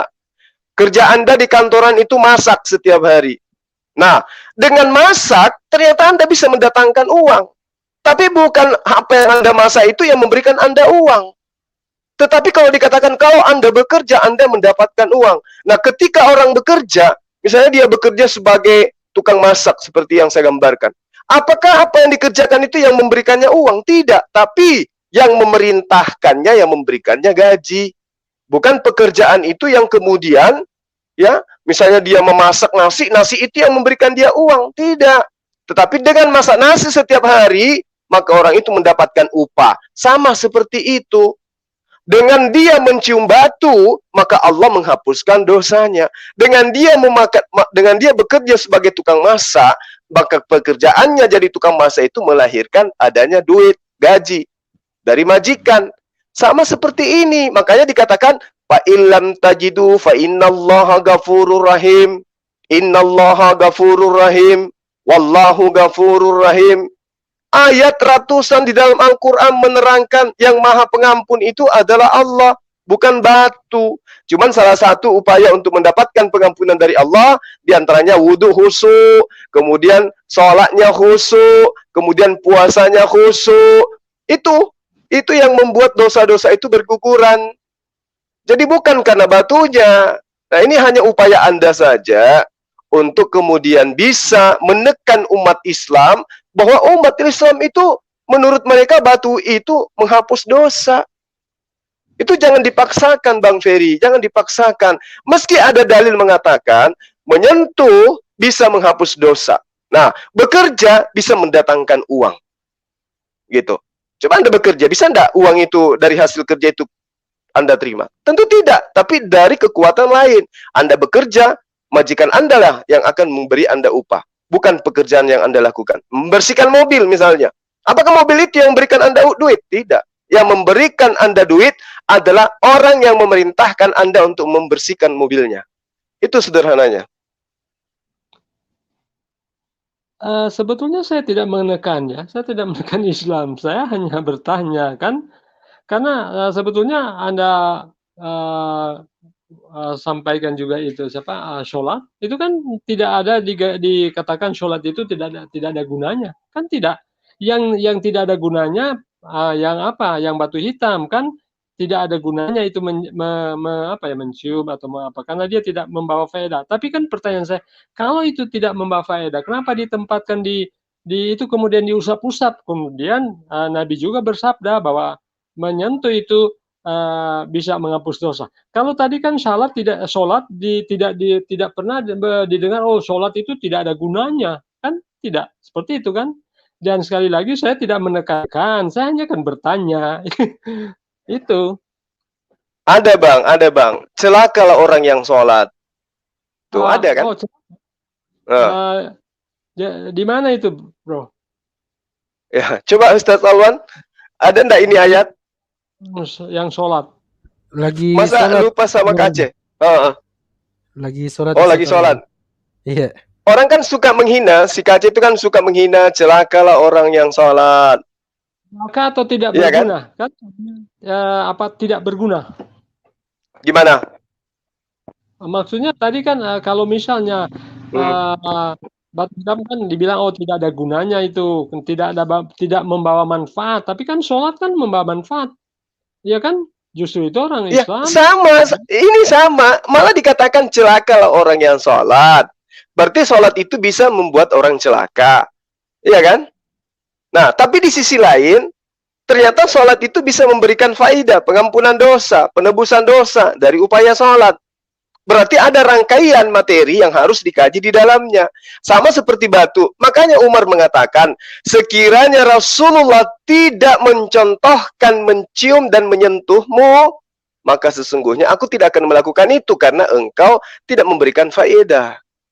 Kenapa kemudian Rasulullah Muhammad SAW itu menyentuh dan menciumnya? Karena batu itu batu dari surga. Coba, batu itu batu dari surga. Itu dalam pemahaman Rasulullah Muhammad SAW.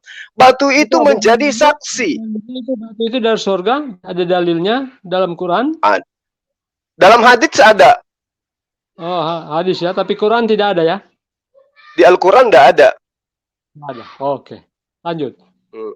Nah, terus, kemudian para nabi-nabi terdahulu itu senantiasa menjadikan batu itu sebagai panduan di dalam menyebut Allah.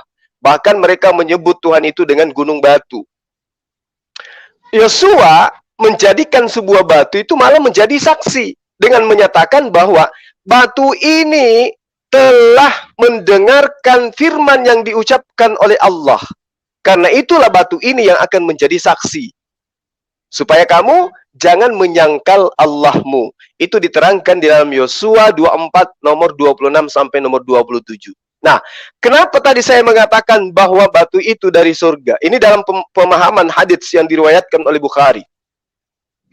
Bahwa sama seperti ketika saya kemudian pergi merantau. Ini analogi supaya Anda bisa paham. Saya membawa atau saya dikirimi oleh-oleh dari keluarga saya yang jauh.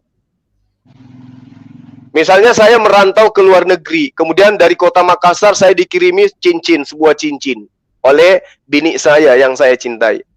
Maka tentu cincin ini yang saya terima di luar negeri akan saya pelihara.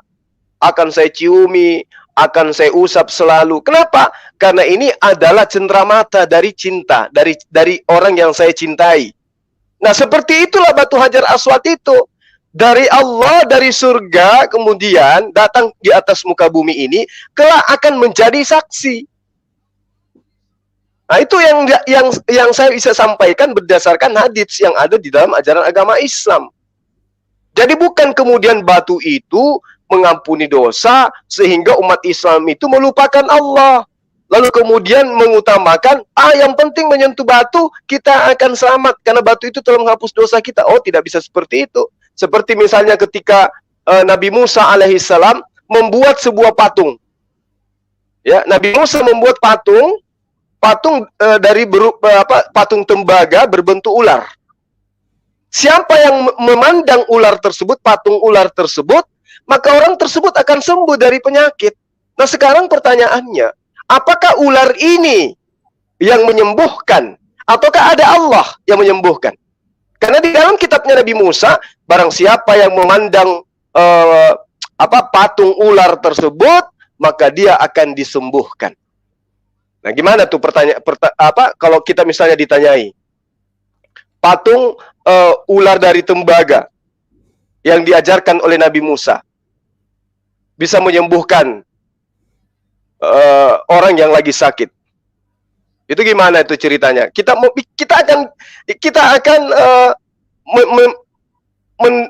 mendapatkan diri kita itu dalam kebingungan. Apakah betul patung ular bisa menyembuhkan sebagaimana yang diterangkan di kitabnya Nabi Musa, di Bilangan, di Dua Raja-Raja juga ada. Ular tembaga ketika ditatap, maka ular itu bisa menyembuhkan orang yang sakit. Nah, apakah kemudian ular ini yang menyembuhkan? Kalau ular ini yang menyembuhkan, ular ini yang memberikan faedah, berarti pada masa Musa, ular tembaga itu diidentikan dengan Tuhan kalau begitu. Artinya bahwa contoh yang diberikan oleh Rasulullah Muhammad SAW itu telah diberikan contohnya oleh para nabi terdahulu. Dua Raja-Raja misalnya di 18 nomor 4 ya, kalau saya tidak keliru. Dialah yang menjauhkan bukit-bukit pengorbanan dan yang meremukkan tugu-tugu berhala, yang menebang tiang-tiang berhala dan menghancurkan ular tembaga yang dibuat oleh Musa. Nah, ini cerita bahwa Musa membuat ular tembaga. Apa tujuannya? Agar orang yang memandang itu bisa sembuh dari penyakitnya. Nah, sekarang yang menyembuhkan ular tembaga itu atau Allah? Bisa nggak dijawab itu, Bang? Bisa. Waalaikumsalam. Ya, Itu situasional ya, untuk menunjukkan bahwa kemahakuasaan Allah. Ya, kemahakuasaan Allah. nah sekarang yang Sinda, tunggu dulu. Sekarang yang menyembuhkan itu, patung ularnya atau Allahnya? Ya, jadi Yang menyembuhkan itu patung ularnya atau Allahnya?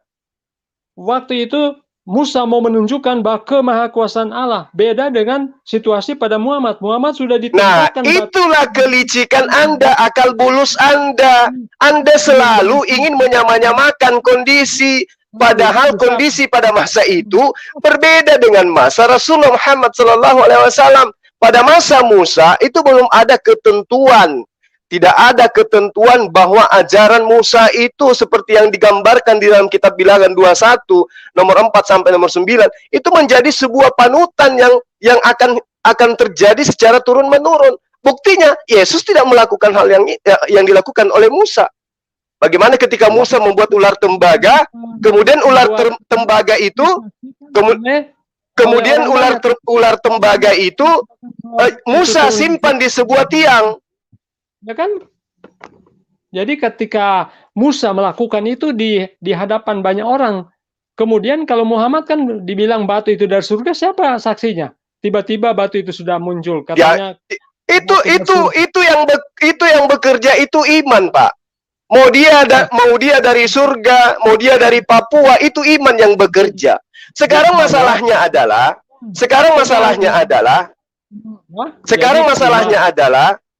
firman Tuhan kepada Musa itu sangat jelas. Lalu Musa membuat ular tembaga. Coba baca di Bilangan 21 nomor 9.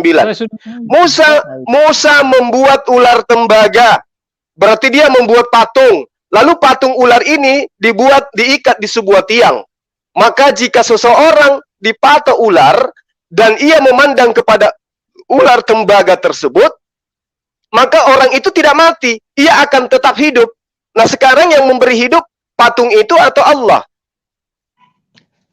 Tadi saya sudah jawab ya. Jadi di sini Musa mau menunjukkan kemahakuasaan Allah. Nah, sama juga Rasulullah Muhammad SAW juga ingin memperlihatkan kekuasaan Allah, bahwa siapa yang mensiarai kota Mekah dan memegang batu Hajar Aswad maka dosanya akan dihapuskan. Sama.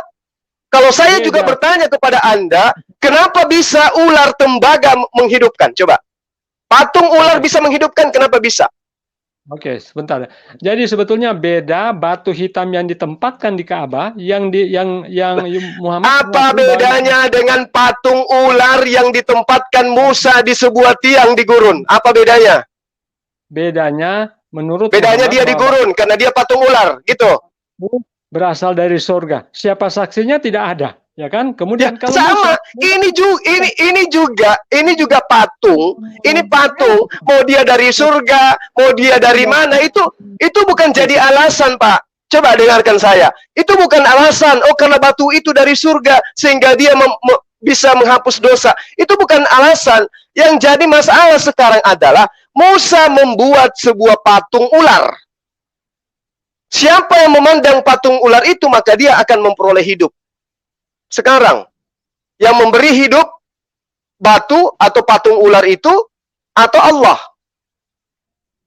Tadi saya sudah katakan, ini Musa menunjukkan kemahakuasaan Allah. Sama Pak. Ini juga Rasulullah Muhammad SAW menunjukkan kemahakuasaan Allah. Kenapa giliran batu Anda tidak mau berpikir secara logika bahwa ini adalah kekuasaan Allah? Kenapa? Tiba-tiba katanya batu itu sudah turun dari surga. Kan tidak tahu asal usulnya, kemudian batu itu sudah bilang diturun dari surga. Jangan Anda berpikir itu, jangan Anda berpikir ke sana. Yang Anda pikirkan adalah faedahnya. Sedangkan batu yang datang dari surga Anda ragukan, bagaimana dengan patung yang dibuat oleh Musa? Ini patung yang dibuat dari Musa ini, oleh Musa ini dari mana? Jadi kami harus tahu, karena kita harus tahu bahwa Muhammad itu kan berasal dari penyembah-penyembah berhala, patung-patung yang dulunya dihancurkan, tapi Nenek Mukiper, bagaimana dengan kaumnya Nabi Musa? Apa yang disembah kaumnya Nabi Musa sebelum Musa datang? Jawab.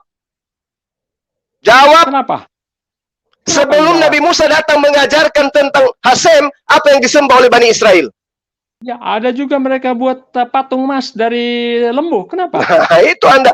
Itu setelah Musa datang. Itu setelah Musa datang. Sedangkan Musa sudah ada di tengah-tengah mereka bersama dengan Harun. Mereka membuat patung. Sebelum Musa datang, apa yang mereka sembah, Bani Israel? Jawab.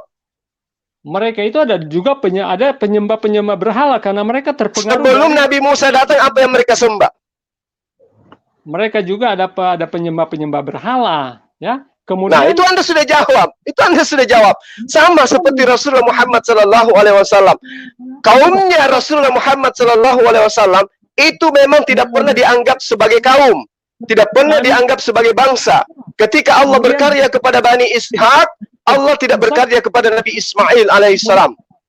Katakan bahwa batu ini tadinya putih seperti susu, kemudian menjadi hitam karena apa? Dosa-dosa anak Adam. Kata siapa ya, itu? Betul.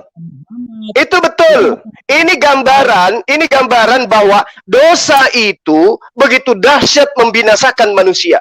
Sedangkan batu saja bisa dibuat hitam, apalagi kayak Anda. Makanya Anda susah menerima pembelajaran. Kenapa? Karena Anda makan semua yang diharamkan oleh Allah. Kemudian Anda menyembah apa yang bukan pencipta alam semesta. Maka Anda susah menerima kebenaran. Saya sudah memberikan contoh kepada Anda. Bagaimana kemudian pada masa Musa, di dalam bilangan 29, nomor 9, Musa membuat patung berupa ular dari bahan tembaga. Kemudian dia simpan di gurun. Siapa yang memandang ular tersebut, maka dia akan tetap hidup. Tetapi mereka menyebutnya dengan nekas hanekoset.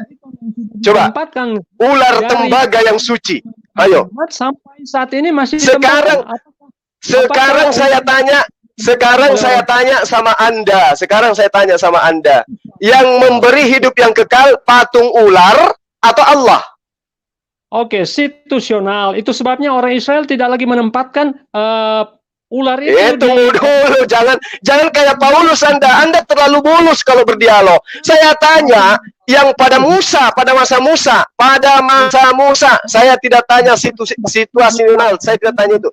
Pada masa Musa membuat seekor patung, ya, dia seekor patung berbentuk ular dari bahan tembaga. Siapa yang memandang ular tersebut maka memperoleh hidup.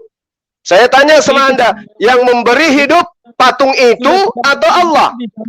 Situasional itu, beda dengan batu hitam. Iya, mau situasional terserah. Yang saya tanya, yang memberi hidup itu batunya, patung ularnya atau Allah?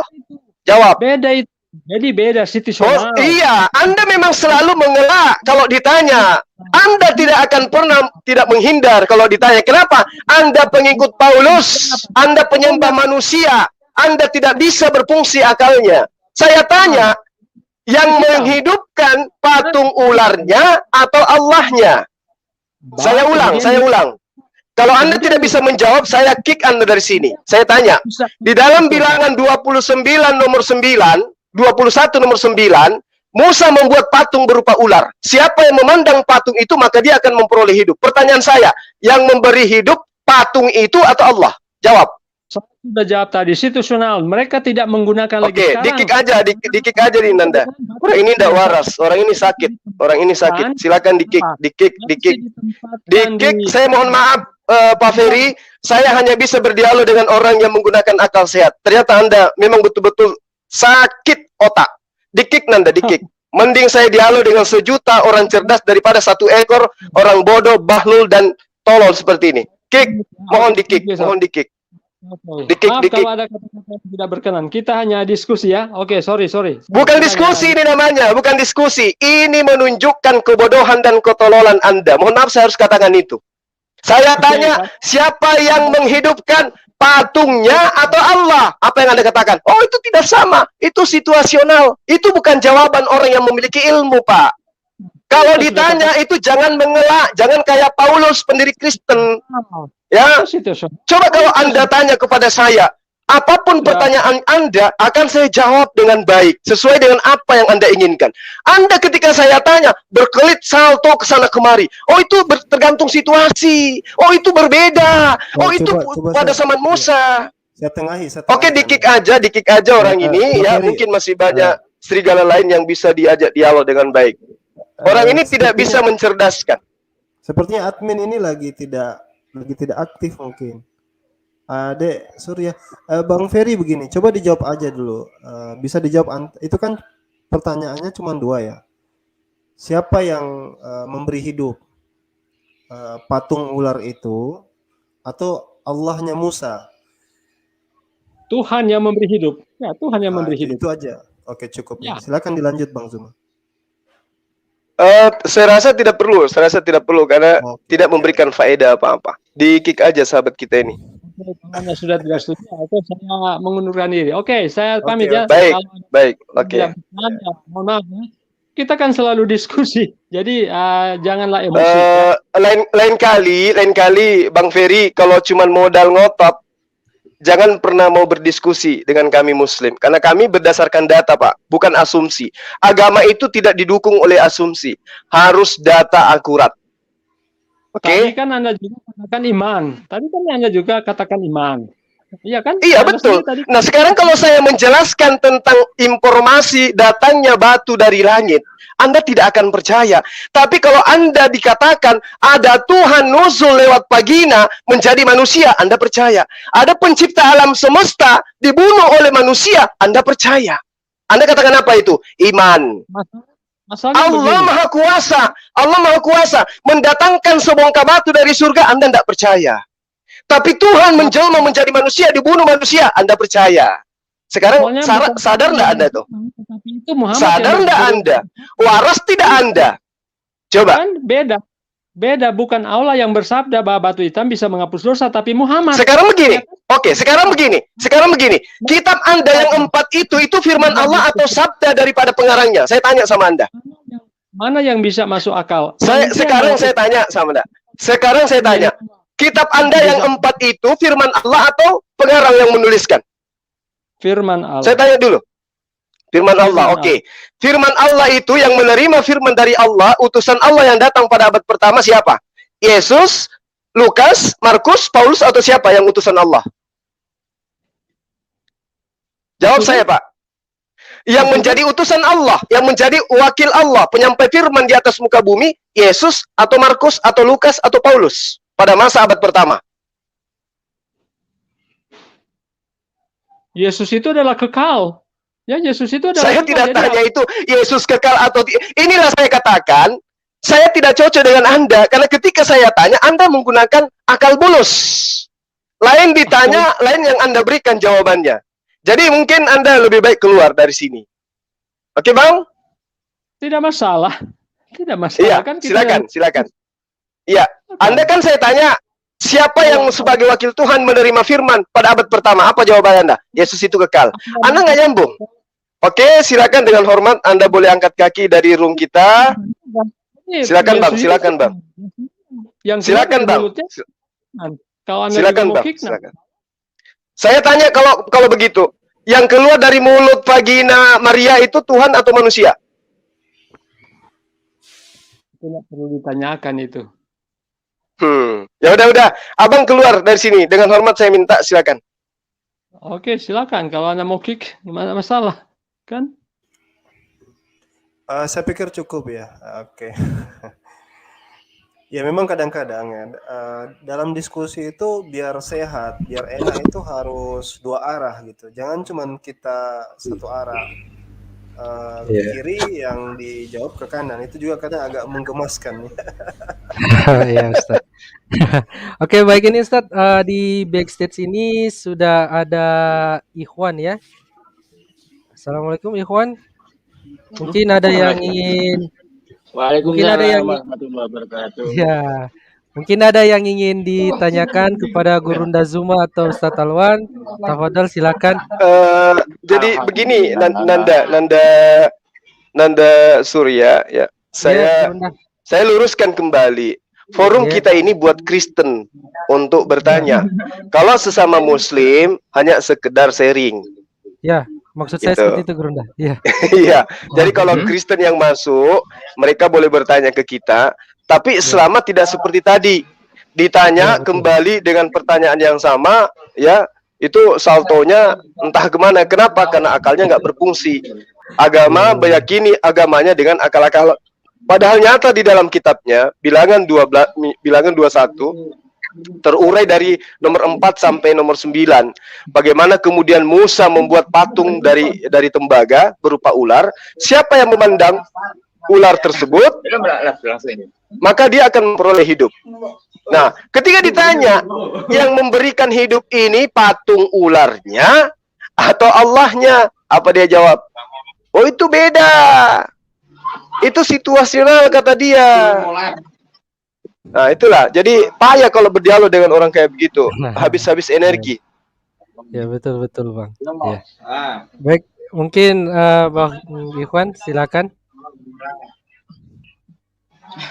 Mungkin saudara Ikhwan ada yang ingin disampaikan atau dari pertanyaan dari sahabat Kristen tadi itu ada yang sahabat bisa tambahkan atau apa gitu.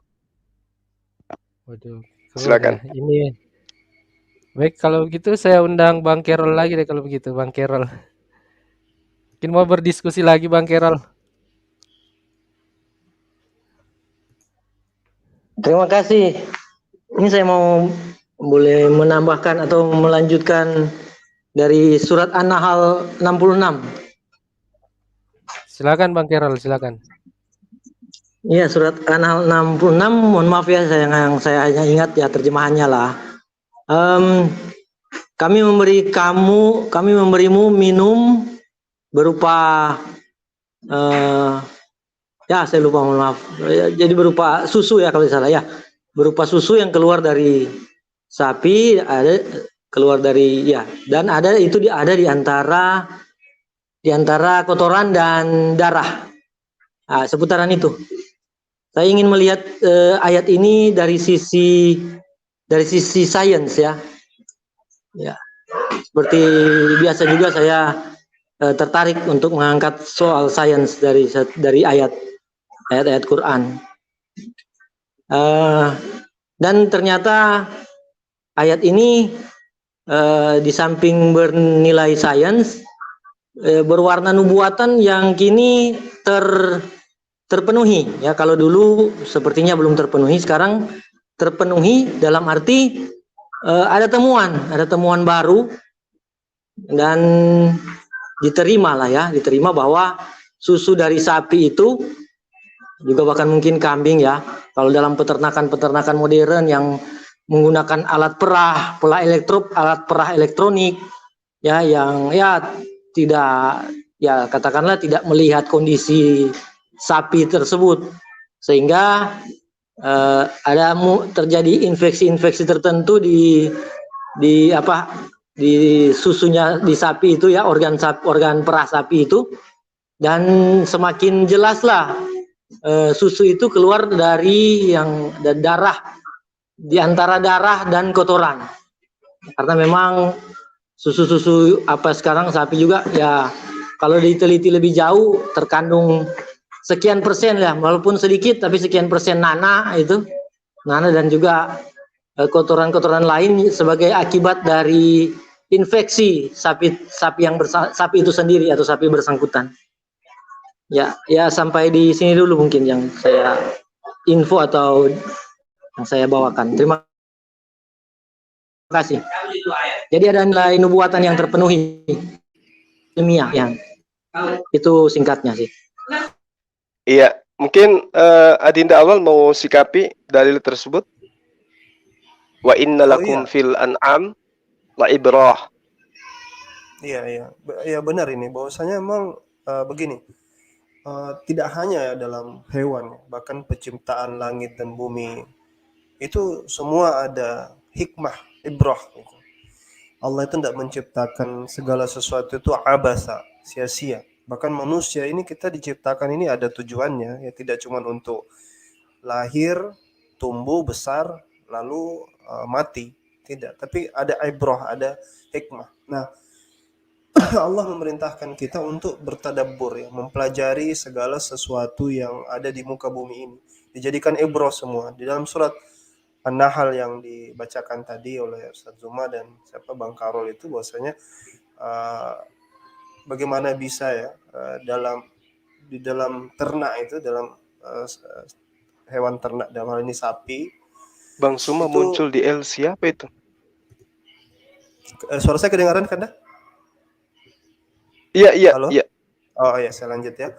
Jadi fi butunihi min baini farsin wa damin. Jadi di dalam perutnya itu kan di antara kotoran ya, farsin kotoran farsin, wa damin dan darah itu ada labanan, ada laban, ada susu ya. Tidak hanya susu tapi ditambahkan situ kata khalisan. Khalisan sa'igan. Jadi khalis itu artinya jernih ya. Khalis, ikhlas itu kan kejernihan, ikhlas murni ya, murni. Jadi ikhlas itu betul-betul tulus, murni. Nah, bisa terpisah dengan rahmat Allah Subhanahu wa taala. Bahkan di sini dikatakan sa'igun lisyaribin, ya. Bisa langsung diminum. Ya, sa'igun lisyaribin, orang bisa langsung meminumnya. Nah, ini kan Anda bayangkan makanan yang ready seperti ini Allah ciptakan untuk manusia, ya. Bagaimana sekarang orang bikin fast food ya kan, tapi perlu diolah. Ini susu ya, Allah tidak perlu sterilisasi atau apa, Anda bisa langsung bahkan minum langsung dari hewan itu, ternak itu sendiri. Jadi ya bahwasanya inilah kebesaran daripada Allah Subhanahu wa taala. Kalau hikmah yang paling utama adalah kalau kita melihat seperti ini ya, keajaiban dari ciptaan Allah Subhanahu wa taala ini, patutlah kita menjadi orang yang percaya bahwa tidak mungkin kita ini tiba-tiba muncul kan, tiba-tiba hadir di dunia, tiba-tiba ada sapi, tiba-tiba ada kambing, tiba-tiba ada langit, tiba-tiba ada matahari. Tidak, semua Allah ciptakan dengan ibrah, dengan hikmah. Tugas manusia adalah kemudian bertadabbur ya, mengingat, melihat ini dan sering mengkaji ini. Ya, Islam itu sering menganjurkan orang untuk banyak belajar, banyak bertafakkur ya. Fayatafakkaruna fi khalqillah. Orang-orang yang beriman itu cirinya adalah yatafakkaruna fi khalqillah. Dia itu suka bertafakkur, memikirkan ciptaannya Allah ya. Kita bisa bayangkan bagaimana misalnya semut sekecil itu ya bisa bergerak, atau bahkan bakteri, ada amuba ya, bisa tempat hanya ada alat masuk, makan dan keluar, kecil sekali tapi dia bisa hidup. Ada yang bisa hidup di air, ada yang bisa hidup, bisa terbang. Dengan kita memperhatikan ini, maka pastilah ibrahnya adalah bahwasanya pasti di sana ada pencipta yang maha kuasa ya, pencipta yang tidak mungkin mati di kayu salib. Iya, silakan.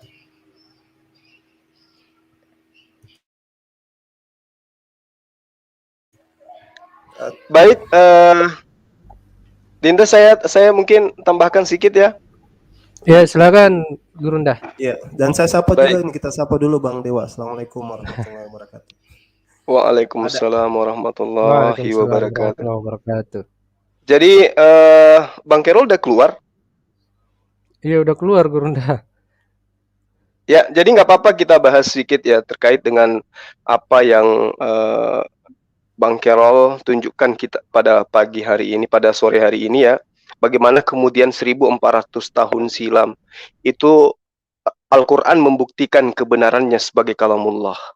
Jadi tidaklah mungkin seorang yang hidup di zaman jahiliyah, ya, yang tidak ada elektronik, tidak ada pabrik susu, tidak ada sedikit pun tersentuh sesuatu yang sifatnya eksklusif, jauh dari peradaban. Kemudian ada manusia yang mampu kemudian mengungkap segala suatu kebenaran yang akhirnya akan terungkap oleh para ilmuwan. Wa inna lakum fil an'am la ibrah nusqikum mimma fi butunih min ba'di farzin wadamil labana khalisan sa'igal lisyaribin.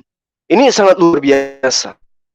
Kalau dulu yang orang tahu, ya, bahwa air hujan itu adalah sesuatu minuman yang sangat bermanfaat. Kemudian memang pada masa itu sudah ada onta, sudah ada sapi, sudah ada kambing, sudah ada domba. Tapi penelitian untuk kandungan zat daripada susu mereka itu belum ada. Tapi sungguh berani Allah, sungguh berani Rasulullah Muhammad SAW, sekiranya ini bukan firman Allah. Ketika diterangkan wa inna, dan sesungguhnya lakum bagimu fi di dalam an'am, binatang ternak. Coba. La ibrah, sungguh sebuah pelajaran. Binatang ternak dijadikan sebagai sebuah objek yang dikatakan kemudian itu ada ibrah, pelajaran. Lalu diterangkan nusqikum, kami memberi minuman kamu. Mimma, dari apa, fi di dalam, butunih, perutnya, perut daripada binatang yang dimaksud, binatang ternak yang dimaksud. Min baini, dari antara farth, kotoran, wadam, dan darah, labanan, susu, khalisan, bersih atau suci, sa'igan, mudah, disyaribin, bagi orang-orang yang meminum. Subhanallah, 1400 tahun silam Allah telah mengungkap masalah ini melalui Rasulullah Muhammad SAW, dan bukan saja pada air hujan atau air laut atau air sungai atau air apapun yang ada pada masa itu. Sungguh kata Allah, pada hewan ternak yang kamu pelihara itu seperti onta, sapi, kambing, domba, ya, itu benar-benar terdapat pelajaran yang sangat-sangat berharga bagi kamu untuk mengakui kekuasaan dan kebesaran Allah jika kamu mau memperhatikan. Setelah para ilmuwan memperhatikan susu dari kambing, dari sapi, dari domba, dari onta, ternyata subhanallah sangat luar biasa kandungan yang ada di dalam susu tersebut. Inilah yang diterangkan oleh Al-Quran 1400 tahun silam. Bukti daripada kebenaran Al-Quran itu adalah bahasa langit, bahasa Allah, bahasa Sang Pencipta alam semesta. Coba kita bandingkan, ya, dengan kitab di luar daripada Al-Quran. Apa yang diterangkan? Bakar roti jelai di atas tai kering manusia. Kira-kira ada nggak faedahnya ini? Ada nggak ilmuwan yang kemudian menjadikan tai kering manusia itu bisa dijadikan sebagai bahan bakar untuk bakar roti jelai? Ada nggak sekarang ini perusahaan yang jual beli kotoran manusia untuk digunakan sebagai alat bakar roti? Lalu kemudian Bang Dewa datang ke kios yang menjual roti jelai yang dibakar di atas tai kering manusia. Ada nggak? Ada. Inilah bukti Al-Quran itu kalamullah. Wa inna lakum fil an'ami la ibrah nusqikum mimma fi butunih min baini farzin wadamil labana khalisan sa'iqan lisyaribin. Subhanallah. Terima kasih Bang Kerol, Anda sudah memberikan ilmu kepada saya, kepada teman-teman sahabat-sahabat di sini, bagaimana kemudian Allah pencipta langit dan bumi datang melalui malaikat Jibril memberitahukan ilmu yang sangat luar biasa kepada seorang yang ummi, yang tidak terpelajar, yang tidak pernah mengkaji, yang tidak pernah sekolah, tetapi mampu mengulas terlebih dahulu apa yang baru ditemukan oleh ilmuwan pakar belakangan. Subhanallah. Jadi ini adalah ilmu yang sangat-sangat berfaedah, ya. Bukti bahwa Al-Quran itu benar-benar adalah firman Allah. Roti jelai dibakar di atas tai kering manusia. Nauzubillah, Tsumma na'udzubillah. Silakan yang lain. Makasih.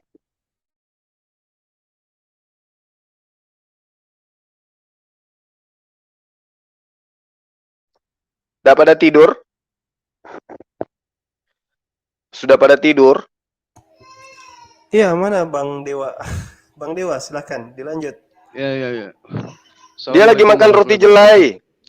Waalaikumsalam warahmatullahi wabarakatuh. Warahmatullahi.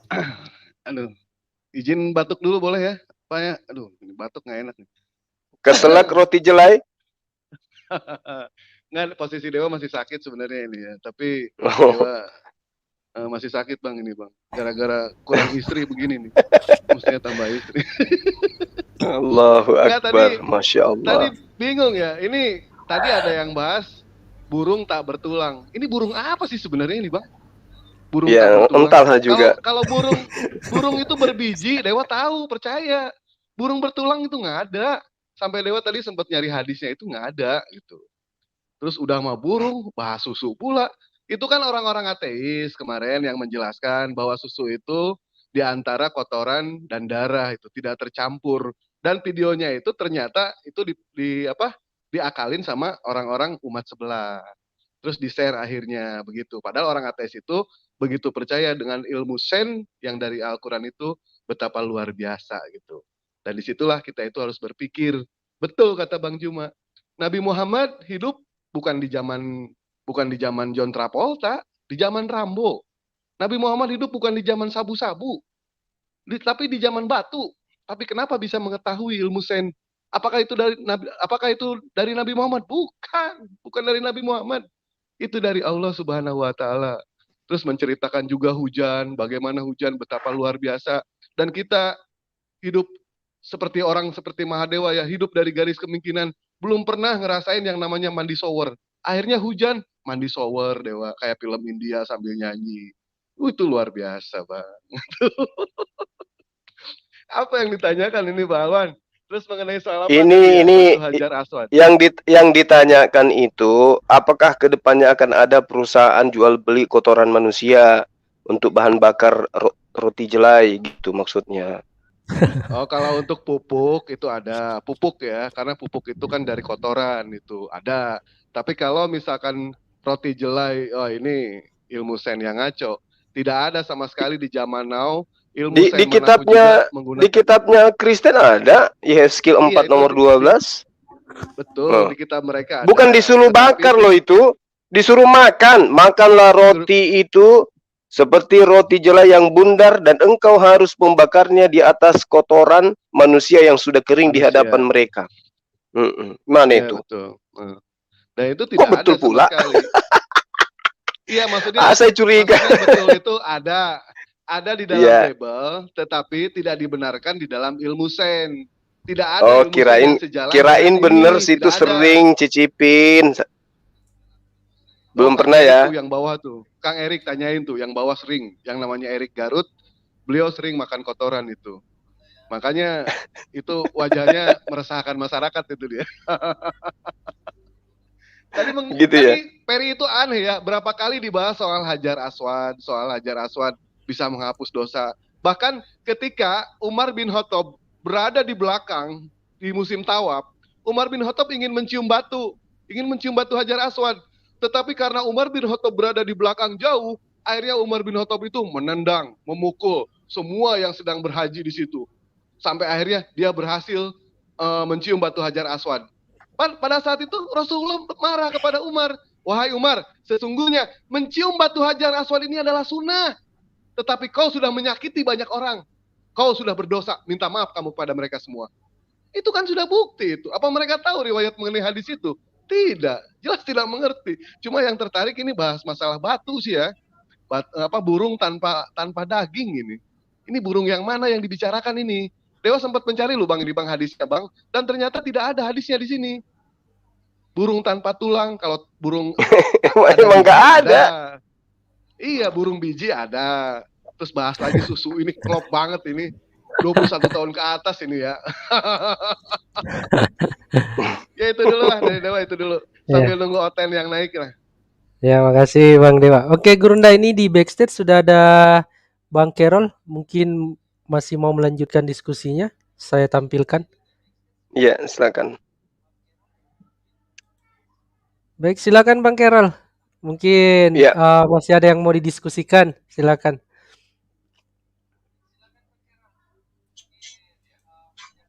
Terima kasih untuk kesempatan ke 2 atau 3 kali ya tadi. Ya jadi balik lagi ke ayat tadi, maaf tadi saya mau dari luar saja sempat kepental tadi. Ya, jadi ayat An-Nahl tadi mungkin apa ya? Mungkin lebih konfirmasi, tinggal konfirmasi, pastinya tinggal itu ya. Si bahwa nilai sainsnya ada dan terpenuhi soal buat nubuatannya terbuka sekarang. Kan itu tentang minuman ya. Kami memberimu minuman dan memberi pelajaran juga. Jadi di situ ada kata pelajaran, ya sekali lagi terjemahannya mohon maaf. Memberi pelajaran, memberikan hikmat, mau diminum atau minum. Karena ketika dalam penelitian tadi yang saya bawakan, memang efeknya juga ke campuran.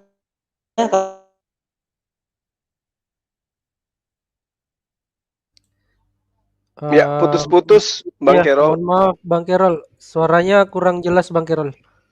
Mungkin bisa difikskan dulu. Iya, saya mungkin begini deh. Karena ini kan temanya juga masuk ke arah Turun saintis ya, Bang. mungkin kalau sudah tidak jelas. Oke, baik Bang Kerol. Baik. Oke, jadi ini kan tadi bagus kita diskusikan sambil menunggu teman-teman kita Kristiani yang ingin masuk. Jadi Ini soal- mohon maaf Ustaz, ini ada satu pertanyaan juga di live chat. Mungkin saya tampilkan ya. Ini dari Rifandi, Bang Zuma nanya dong. Menurut Bang Zuma ajaran dalam Bible yang kayaknya ini yang menurut Bang Zuma menyesatkan itu apa-apa saja Bang? Silakan Gurundaku. Adindalon, saya yang ditanya, saya jawab ya, Dek.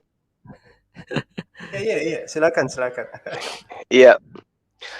Jadi inti ajaran di dalam apa yang ditanya, di dalam Bible yang kemudian menjadi biang penyesat itu adalah satu, dari unsur individu yang memiliki kitab Bible itu sendiri. Itu dulu. Kenapa? Karena mereka kudu lebih awal diselimuti oleh doktrin. Bedanya kemudian dengan kita umat Islam, Al-Quran itu membuka diri kepada siapapun. Contoh misalnya nih. Anak Islam yang lahir dalam keadaan Islam, ketika mereka sudah mampu berbicara, maka mutlak 80% usia 80% masanya di masa anak-anaknya itu dihabiskan untuk mentadaburi Al-Quran, mempelajari Al-Quran, mengkaji Al-Quran, mulai dari diajarkannya mengenal huruf-huruf Al-Quran, lalu kemudian diajarkan untuk mengenal kata-kata di dalam Al-Quran, lalu kemudian diajarkan untuk menghafal, lalu kemudian diajarkan untuk mengimani dan mengamalkan, lalu memahami kata per kata di dalam ayat suci Al-Quran. Itulah pembedaannya. Artinya umat Islam dengan Qurannya itu diselimuti dengan pemahaman umat Islam terhadap kitab sucinya. Berbeda dengan Bible. Bible itu diimani berdasarkan komunitas. Bukan person to person. Bukan dari pemahaman orang per orang, tapi pemahaman secara berkelompok. Maksudnya, ya karena di situ cenderung kepada adanya budaya, cenderung kepada adanya kebiasaan, cenderung kepada adanya istiadat. Karena latar belakang Kristen, maka mereka menjadi Kristen dalam arti kata bahwa mereka tidak punya sisi di mana usia anak-anak mereka itu dihabiskan untuk belajar Bible layaknya belajar Al-Quran.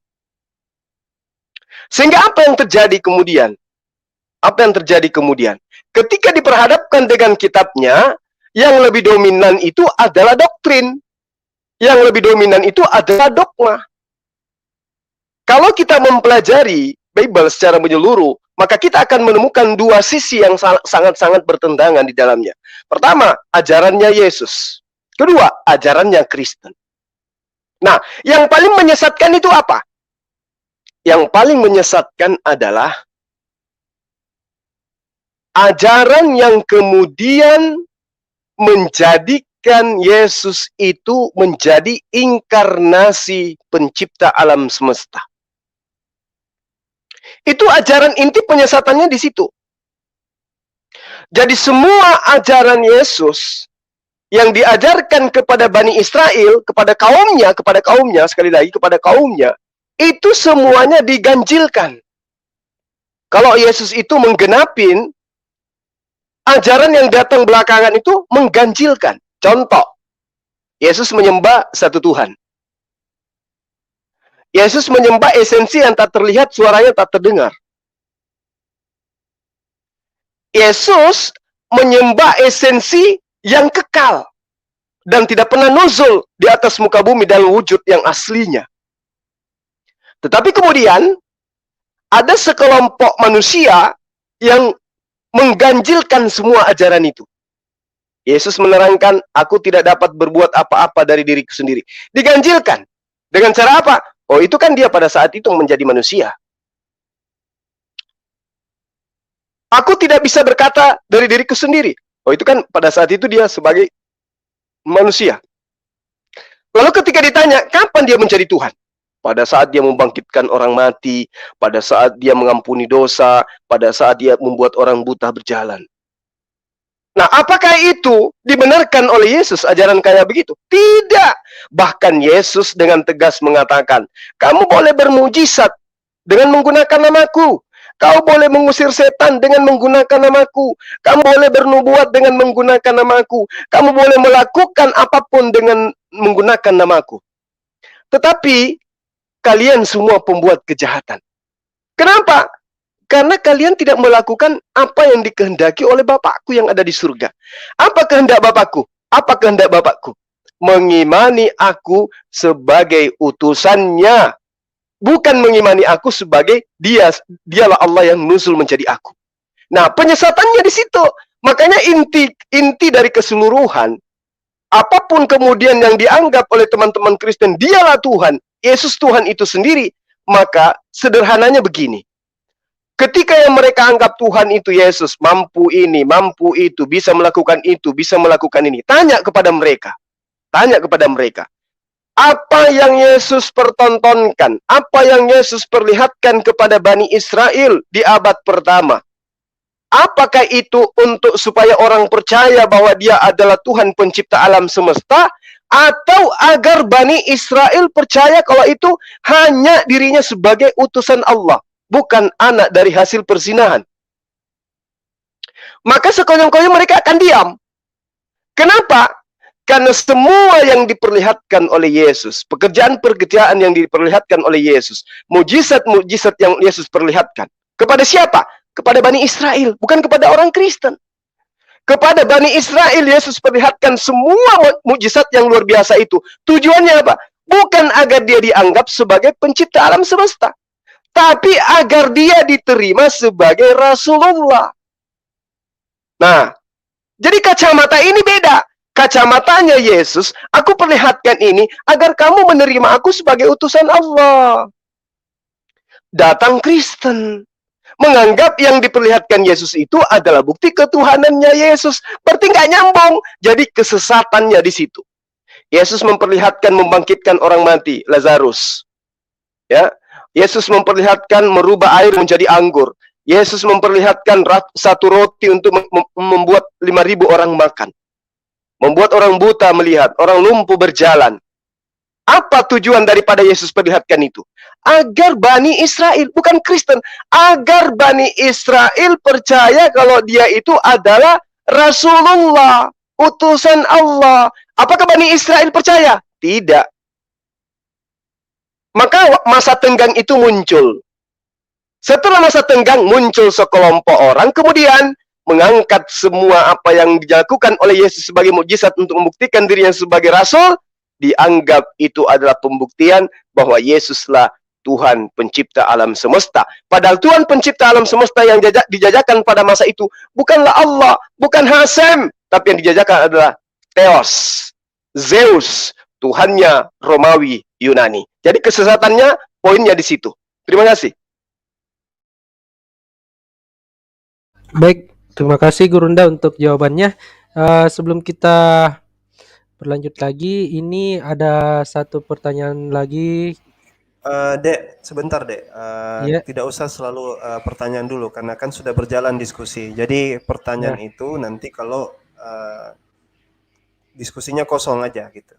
Baik, siap-siap. Jadi gini, coba saya share link ya. Jadi tadi kan kita bicara tentang sedikit menyinggung soal yang tadi dipermasalahkan Pak Ferry ya. Dia merasa aneh, dan ini memang gaya daripada CP, itu suka mencari keanehan-keanehan yang ada di dalam riwayat-riwayat hadis misalnya ya kan. Dicarikanlah semacam narasi-narasi bahwa itu aneh gitu. Yang alhamdulillah sampai sekarang itu semua tuduhan saja ya, tuduhan. Nah, sekarang maksud saya kita coba diskusi sedikit tentang hewan-hewan yang tadi kan dia menyinggung ya, bahwa ada di tafsir Jalalain ada hewan yang termasuk dihalalkan itu oleh Nabi Isa, katanya adalah soal burung tak bertulang. Saya tidak mau pakai tafsiran Syekh Mahadewa karena tafsirnya nanti bisa lari-lari. Tapi yang saya tanyakan tadi itu memang tidak ada dasarnya, tidak ada dasar atau tidak ada dalilnya yang dia tunjukkan gitu. Padahal itu kan adalah sesuatu yang harus kita sampaikan. Kalau kita punya argumen, kita bawa dalil gitu. Nah, coba deh ini ditampilkan share screen saya.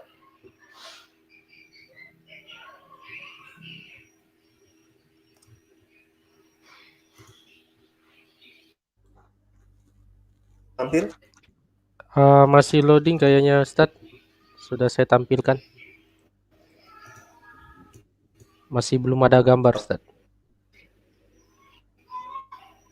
Iya. Oh, kalau gitu sabar ya, saya coba Mungkin lagi. ya.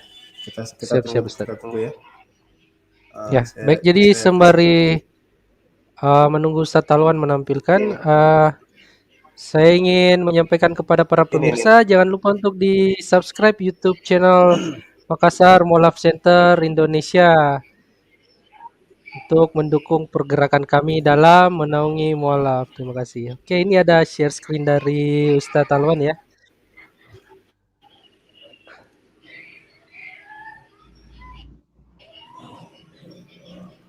Tafadhol Ustadz penjelasannya. Ya.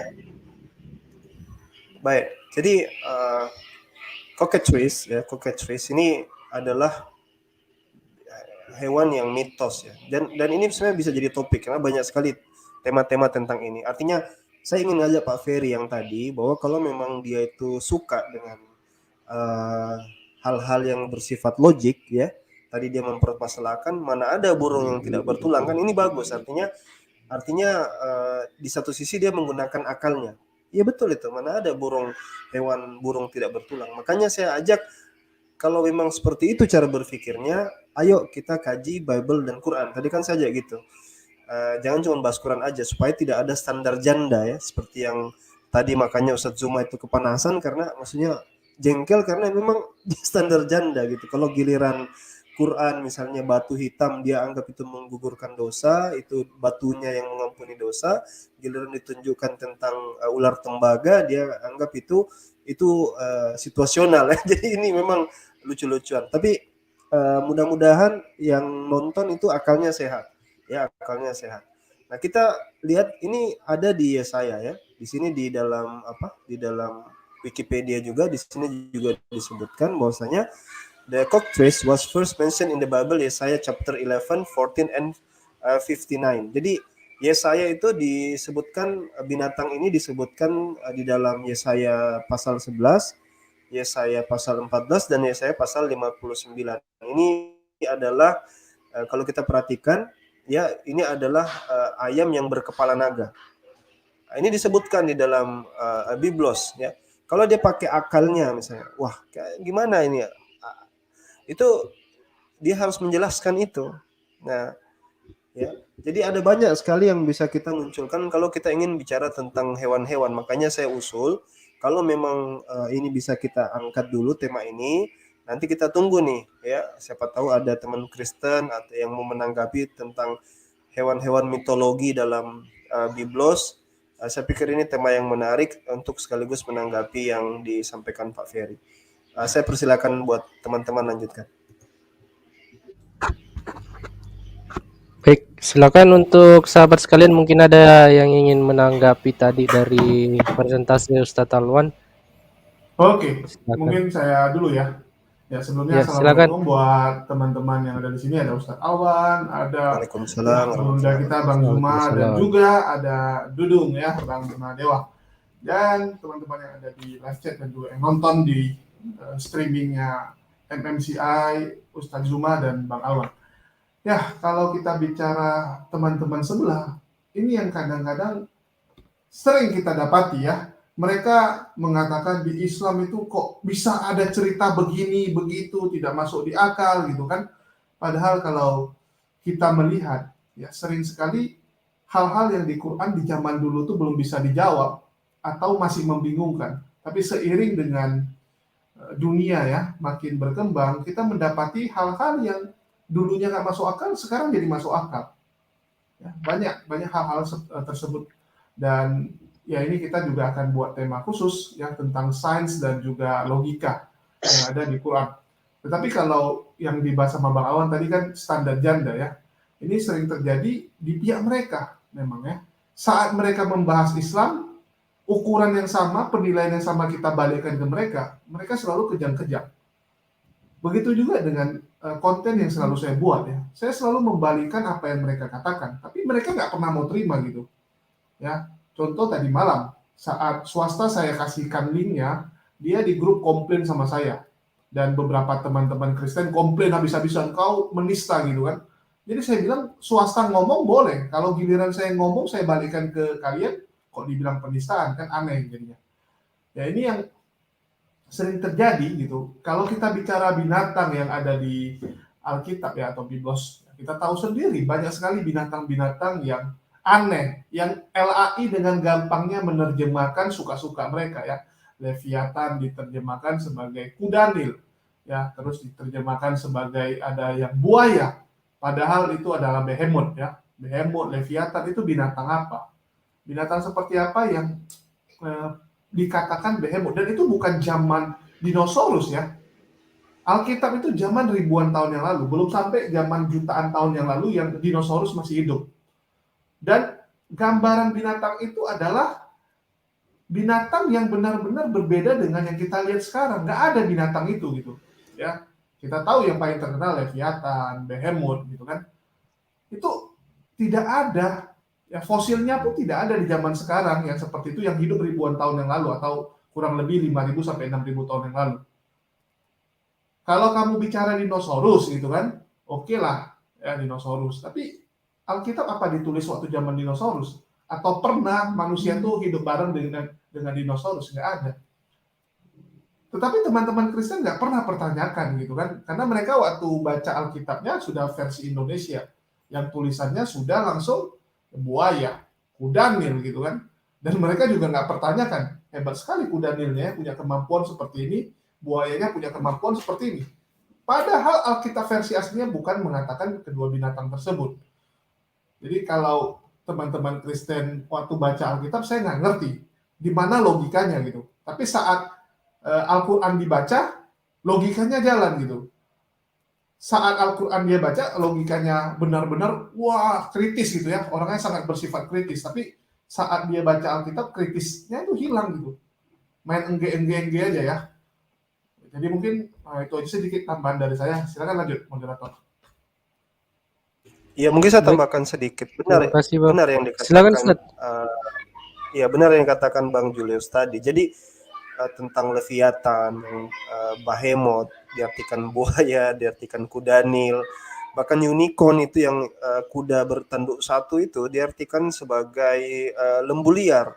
Jadi banyak sekali binatang-binatang mitos. Ada buku yang bagus itu judulnya 101 Mythology of in the Bible ya. Mitos di dalam Biblos itu ada 101 itu buku yang biasa saya biasa baca. Nah, kalau jadi memang akal ya. Ini kita bisa memaklumi kenapa kita itu kadang agak risih dengan saudara-saudara kita Kristiani, dan itu tadi dipertontonkan ketika ada dialog dengan Ustadz Zuma dengan Bang Ferry, bahwa ketika akal itu kita pakai, harusnya kita menggunakan standar yang sama bisa diterapkan di dalam kondisi logik yang sama gitu.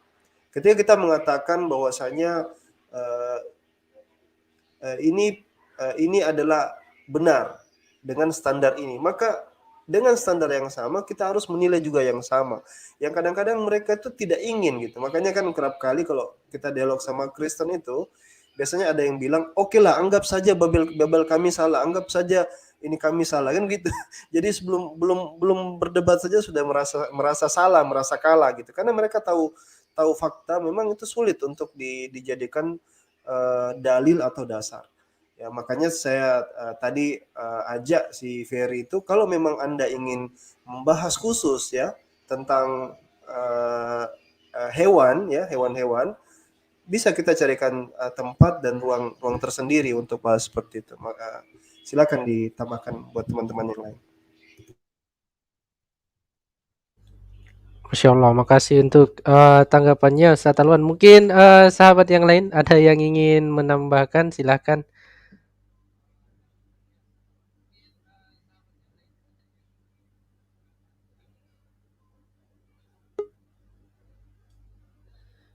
Baik, jadi untuk pemirsa yang ada di live chat bisa meninggalkan pertanyaannya di kolom komentar. Insya Allah akan ditampilkan untuk dijawab oleh gurunda-gurunda kita yang ada di sini. Terima kasih. Itu Rohim belum disapa itu.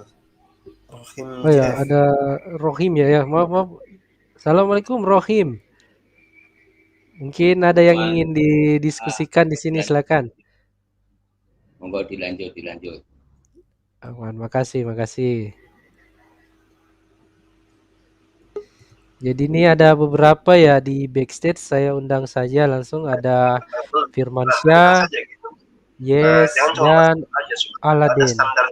Seperti yang tadi Silakan untuk yang baru bergabung mungkin ingin bertanya atau berdiskusi, silahkan.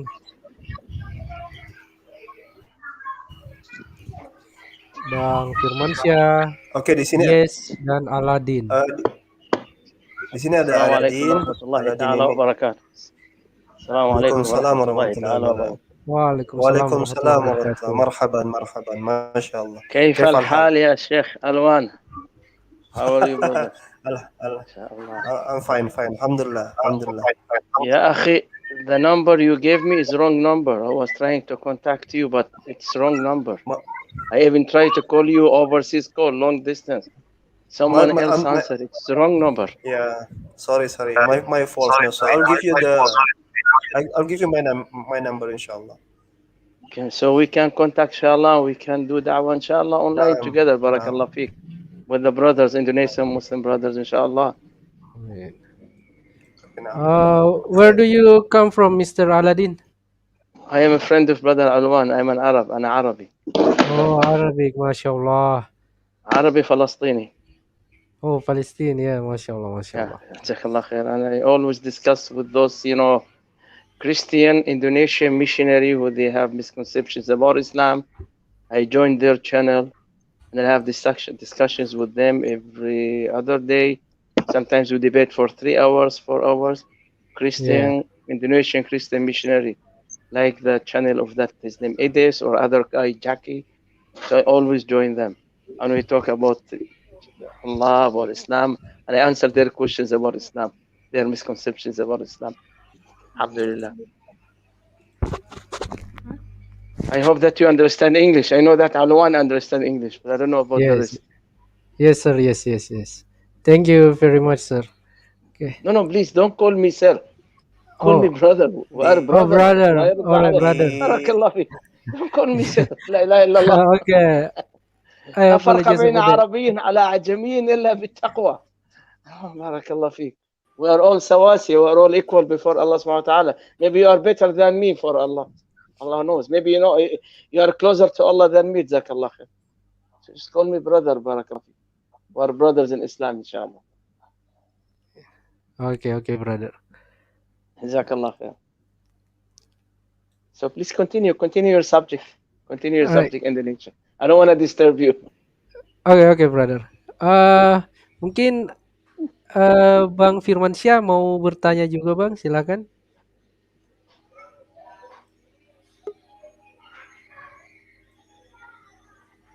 Ini ada Ari juga.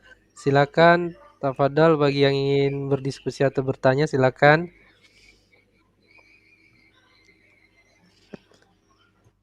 Baik, kalau tidak ada pertanyaan, saya tampilkan dulu ada satu pertanyaan di live chat ini. Mungkin sahabat di sini bisa menjawab. Dari Atar Matungga, mau nanya Nabi Adam berbahasa apa ya? Silakan bagi yang ingin menjawab.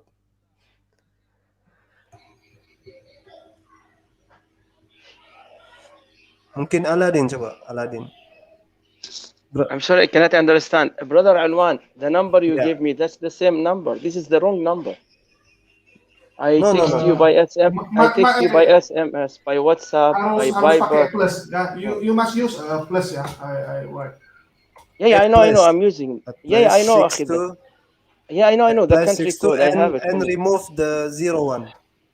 Yeah, the country code is 0062, then 812, right? Yeah, like this. Yeah, 62. Yeah, 0062 812. Without zero. Just Yeah, plus. I know, brother. Yeah, I have this number. That's why it says always wrong number. I text you by SMS. I text you by Viber, by WhatsApp.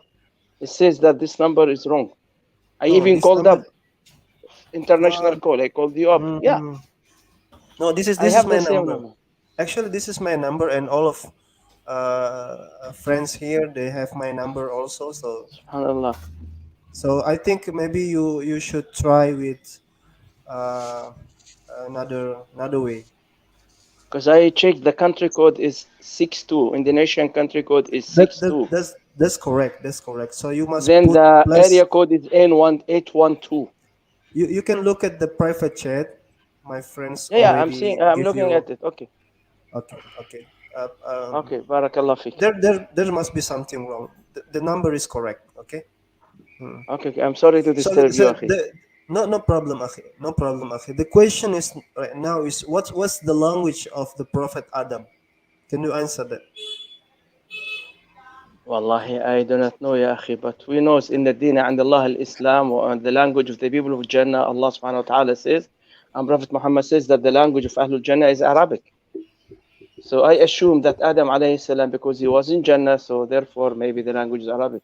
Because Allah says that the language of Ahlul Jannah, right? And Prophet Muhammad is Arabic, which is the language of the Holy Quran. And Adam alayhi salam was the first prophet and he was in Jannah. So therefore I assume that his language is Arabic. And Allah knows the best. I don't know. Okay. Allahu a'lam. Jadi beliau katakan ya Aladin bahwasanya beliau tidak bisa memastikan ya, hanya bisa berasumsi saja bahwa boleh jadi bahasa Nabi Adam itu adalah berbahasa Arab. Karena Nabi Adam adalah nabi yang kita tahu bahwasanya bahasa surga itu adalah bahasa Arab dan Adam dulunya di sana gitu. Tapi dia tidak bisa memastikan dan Allah know best ya. Wallahu a'lamu bishawab. This is type of question that we cannot answer actually. There's no answer for that. Yeah, it's not, it's not. There is no answer. It's an assumption that we know that the language of the Jannah is Quran, Arabic, and Allah Subhanahu wa Taala revealed the whole Quran Arabic. But each and every prophet, Allah Subhanahu wa Taala sent with his own language. For example, if you come to Moses, Moses came to the Israelite, so I assume that he was using the language of the Israelite. Isa alayhi salam came to the Israelite as well. So therefore, Isa also, Jesus alayhi salam, was using the language of the Israelite. Allah says that he sent to each nation and each tribe prophet from among them who can understand their language. And Allah says in the Holy Quran, وَجَعَلْنَاكُمْ شُعُوبًا وَقَبَائِلَ لِتَعَارَفُوا. We created you as different nations, different languages, different colors to know one another. So Allah subhanahu wa ta'ala is the one who created actually the languages as well. So therefore, whatever languages, it's from Allah subhanahu wa ta'ala. Allah subhanahu wa ta'ala وَخَالِقُ الْأَلْسِنَةِ. He said that he's the one who created Al-Sina, which means languages. So it's all from Allah subhanahu wa ta'ala. Barakallahu fiik. Nah, oke, jadi bahwasanya ya kalau penjelasan dari Brother Aladin ini bahwasanya ya. Oke, can you mute first, brother, the speaker? Oke. Intinya bahwasanya Allah lah yang menciptakan bahasa ya. Beliau ingin gambarkan sebagai Allahu khalaqal alsina, ya Allah yang menciptakan bahasa. Wa ja'alnakum syu'uba wa qabaila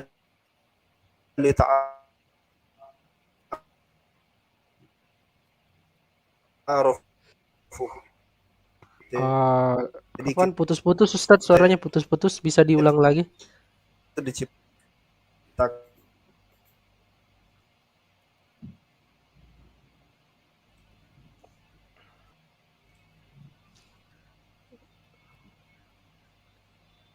Oke, jadi ada masalah sedikit ya dari Ustadz untuk Alwan. saling kenal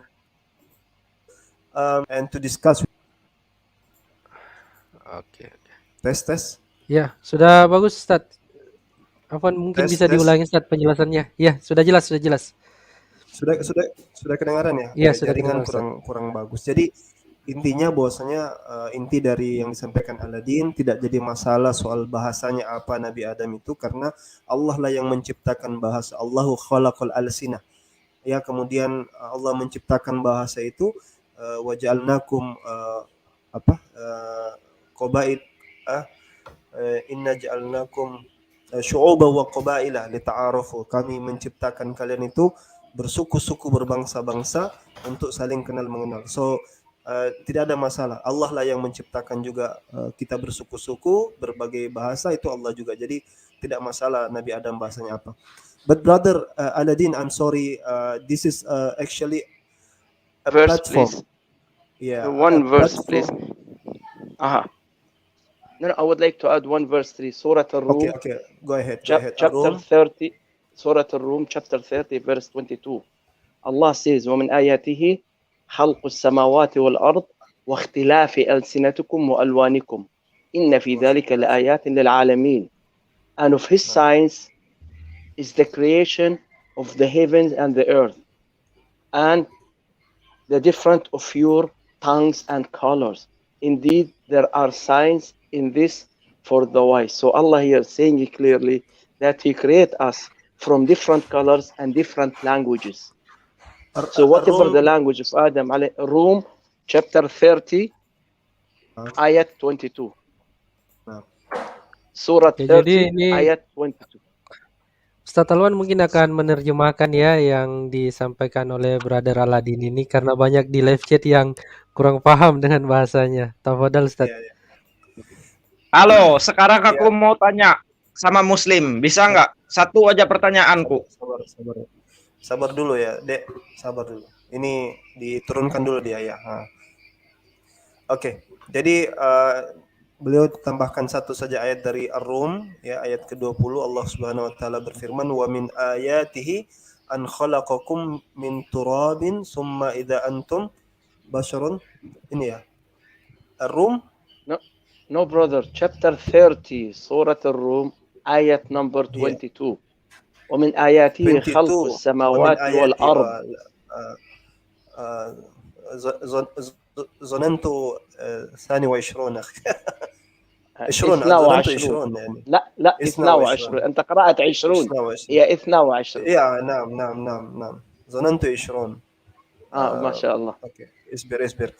Wa min ayatihi khalqus samawati wal ardi wa ikhtilafu alsinatukum wa alwanikum inna fi dzalika laayatil alamin. Jadi teman-teman bisa buka di dalam surat Ar-Rum ayat ke-22 di mana Allah berfirman, dan di antara tanda-tanda kebesaran Allah adalah penciptaan langit dan bumi. Jadi itu adalah tanda-tanda kebesaran Allah, dan juga ikhtilafu alsinatukum, ya, perbedaan bahasa. Itu ya, perbedaan bahasa, wa alwanikum, dan perbedaan warna kulit. Jadi Allah menciptakan kita ini memang begitu ya, beda bahasa, beda warna kulit, beda suku. Itu adalah apa? Inna fi dzalika laayatil lil alamin. Itu adalah tanda-tanda bagi orang-orang yang mengetahui. Jazakallah khair akhi Aladin for your answer. Actually this is a platform to Christian, so actually we imitate the arena, you know, the arena in the West. We imitate them right here. So actually we invite and we give opportunity to the Christian to come, and we'll try to answer their question. So I hope you can very wait. good. Very Inshallah, good. inshallah. Inshallah. I hope you can wait, so we will give a chance to the Christian again. Okay, brother? Yeah, please. It's okay, no problem. Barakallah fiik. Jazakumullah khair. Ya, Dek, dinaikkan sekarang, Dek. Oke, jadi di sini sudah ada, hari ini akan rusuh lagi kayaknya nih Ustaz ya. Enggak apa-apa, ada Ustaz Zuma, nanti Ustaz Zuma sama Bang Julius sama Bang Dewa saja yang ngurus ya. Oke. Si Roseger ya. Ya, silakan dinaikkan. Ya. Oke, silakan Brother Seger. Langsung saja. Dia ini pengangguran ya, siang-siang bolong nggak kerja dia. Bang Seger.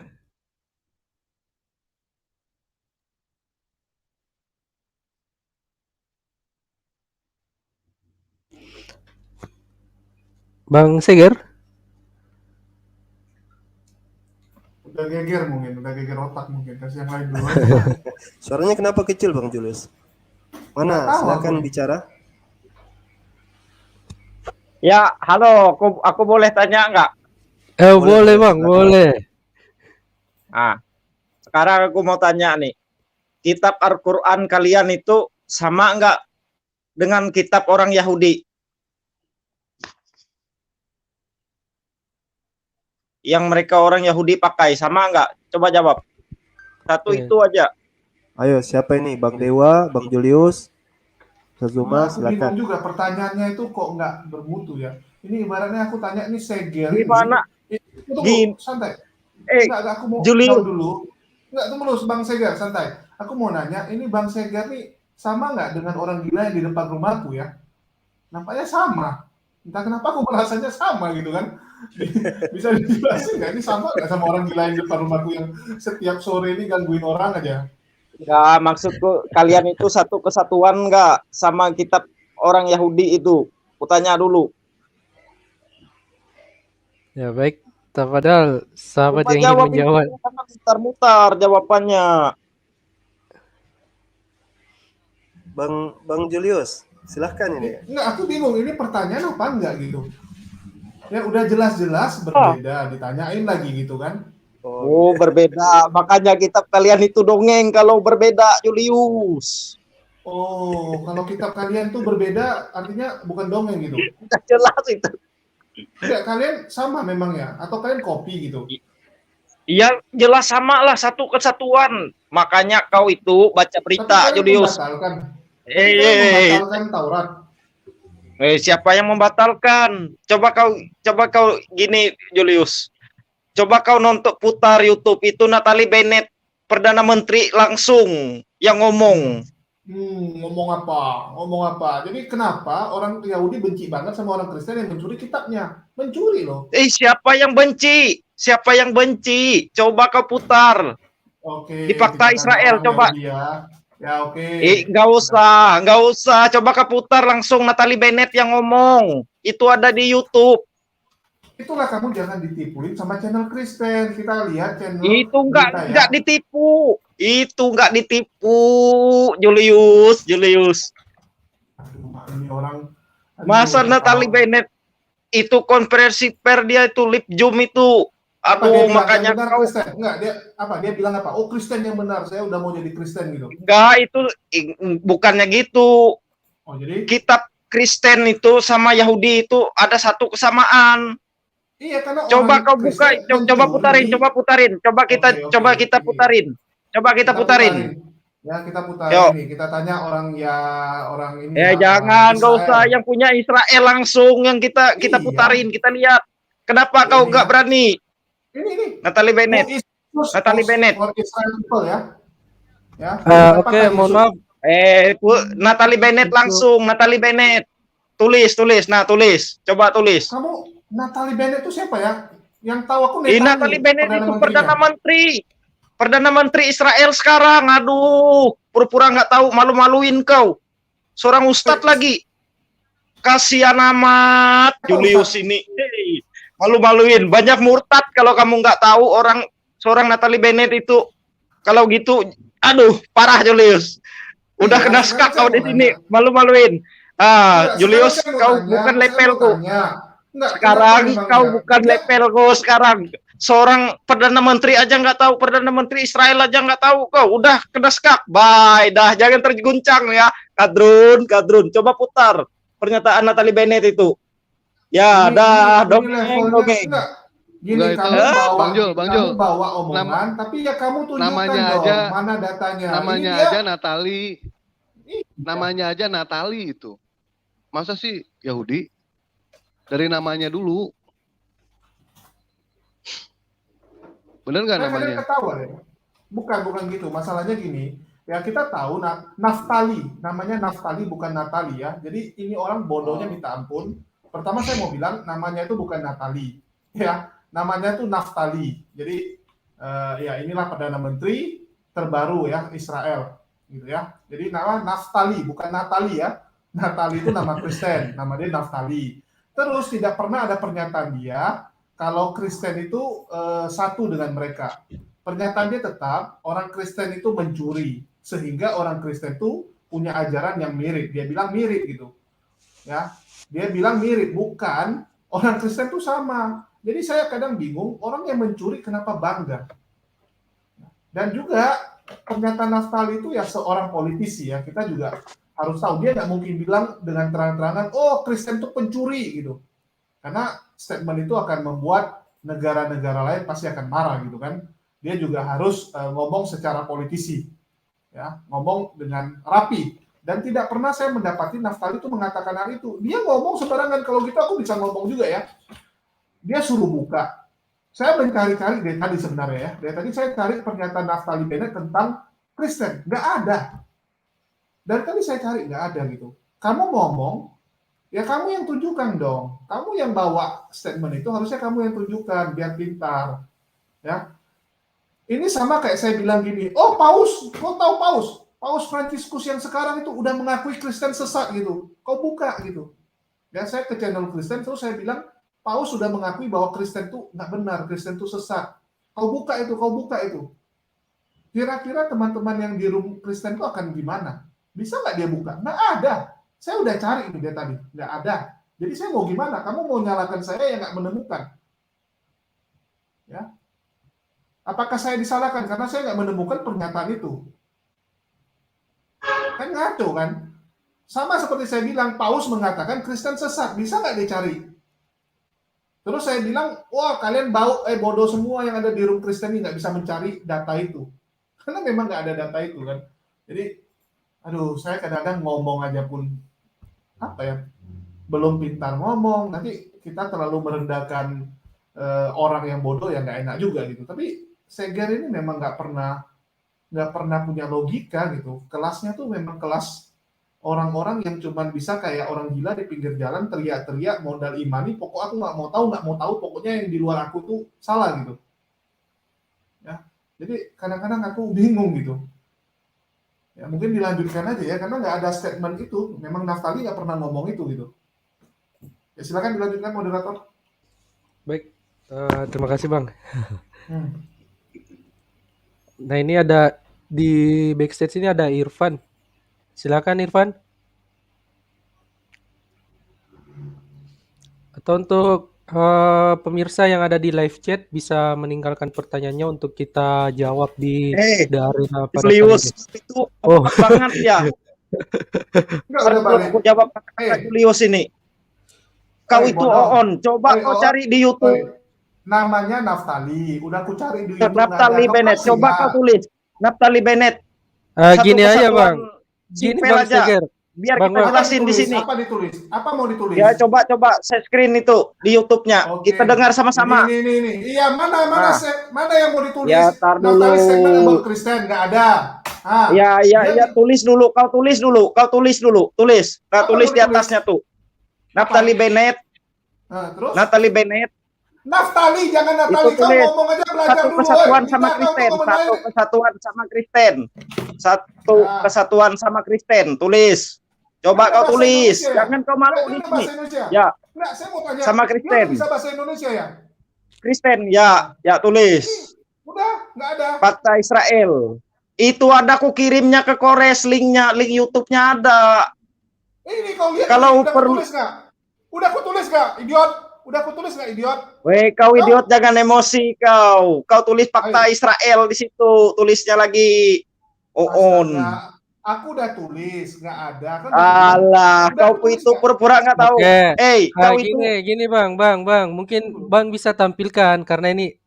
Iya, ini dia kan. yang bilang kayak kau tampilkan, idiot. Ya, nama aja orang nama Naftali kau panggil Natali. Ya, mungkin Yesus kau panggil Lisus ya. Oh, ini Tuhan kami namanya Lisus gitu. Astaga, ini orang memang gimana kita bilang ya? Udah saya search gitu ya. Saya tampilkan. Berkali-kali saya tampilkan, saya tulis nih ya. Dia mau tulis apa? Naftali satu kesatuan dengan Kristen, nggak ada. Kau mau tulis apa? Nggak ada masalahnya gitu. Kalau kau mau ambil beritanya orang Kristen yang istilahnya judulnya seperti itu, tapi yang ngomong bukan dia, yang ngomong orang Kristen. Ya, ini gini. Ya bisa aja, saya tinggal bikin judul, Paus mengakui Islam yang benar, Kristen sesat. Gambar thumbnail saya bikin Paus gitu kan. Apakah itu membuktikan kalau Paus itu ngomong seperti itu? Ya enggak, aduh Mak.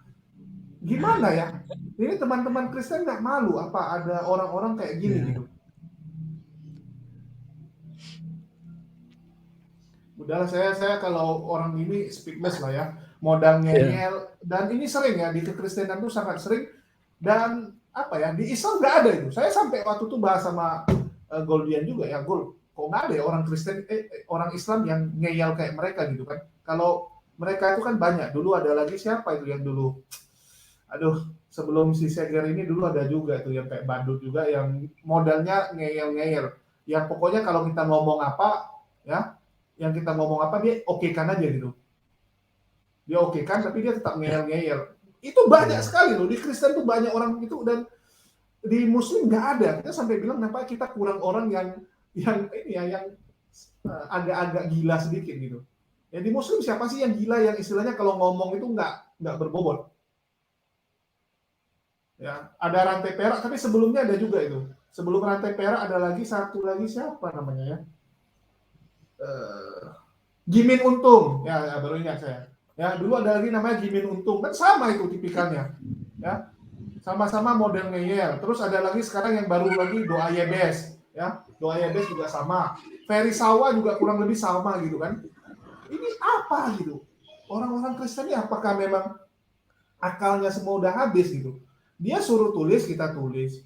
Terus salahkan kita nggak bisa menemukan, kan goblok. Besok aku akan bilang, aku akan bilang orang Kristen nggak bisa menemukan video Paus menyatakan Kristen sesat, itu mereka yang salah lah gitu. Takutnya nih YouTube-nya lagi yang disalahkan Bang. Iya, dia suruh kita tulis apa kita tulis. Untung nggak saya tulis Natalia Bennett sampai kiamat nggak keluar. Yang ada nanti Natalia perempuan yang lain-lain pula gitu. Oke, lanjut.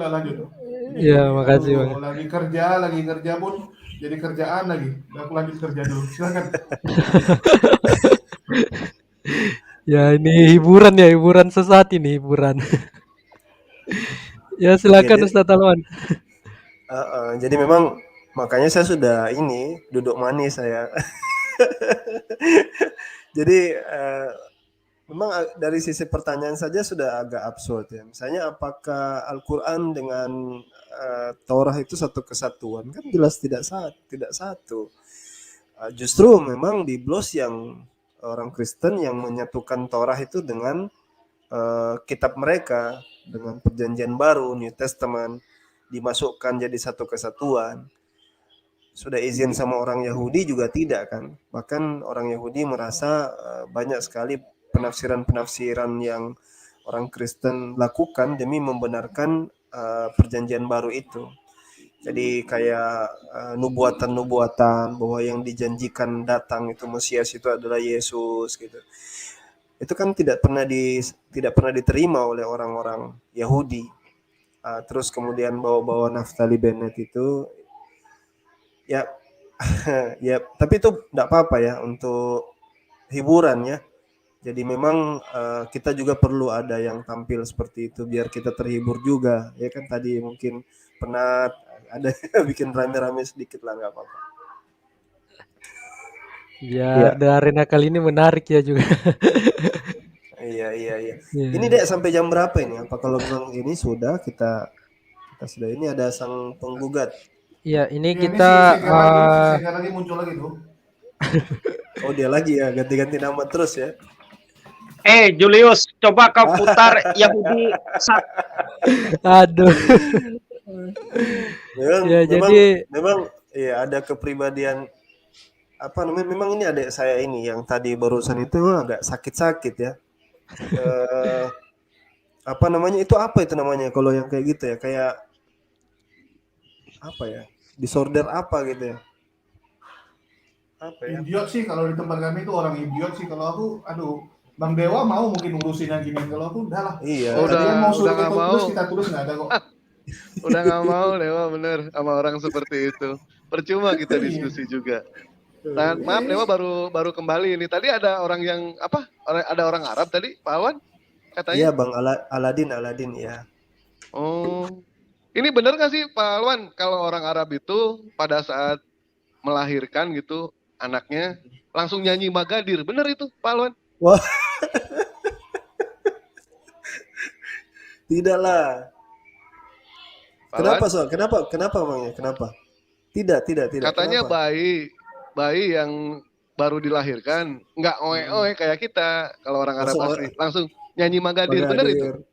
Bener nggak? Enggak lah, belum pernah dengar saya. Iya.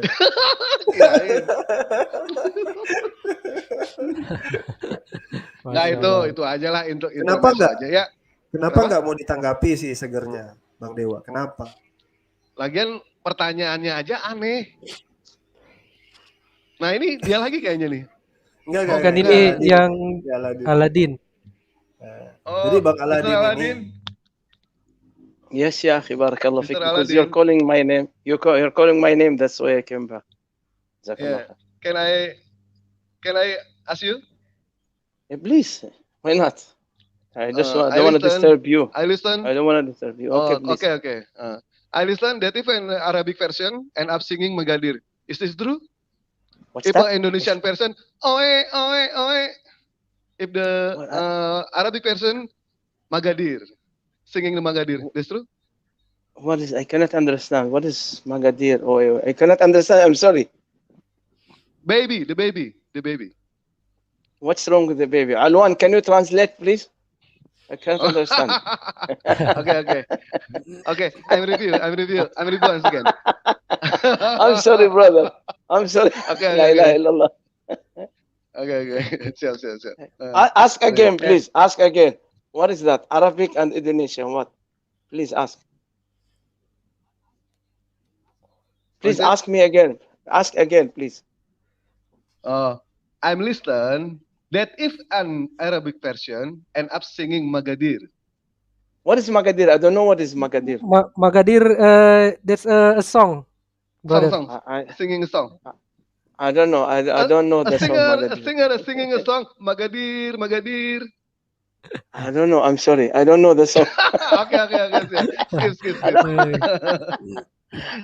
Actually, I don't listen to music. I don't listen to songs. I don't know. I'm sorry. Oke, Ya, oke, oke. oke, Masya Ya, Allah, silakan brother. dilanjut aja itu Pak itu dengan pertanyaan. Ada pertanyaan nggak di live chat? Ya, Ki, jadi ini ada pertanyaan di live chat. Ini sebenarnya ditujukan untuk Ustadz Alwan ya, tapi mungkin sahabat yang lain bisa menjawab. Jadi ini pertanyaan terakhir ya sebelum kita mengakhiri The Arena pada hari ini. Ini pertanyaan dari Bagus Ramadan.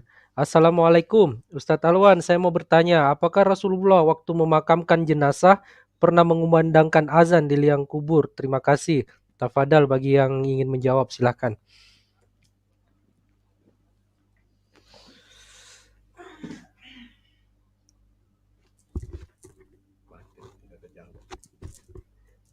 Oke, jadi Ustadz Alwannya juga lagi nggak ada di sini ya.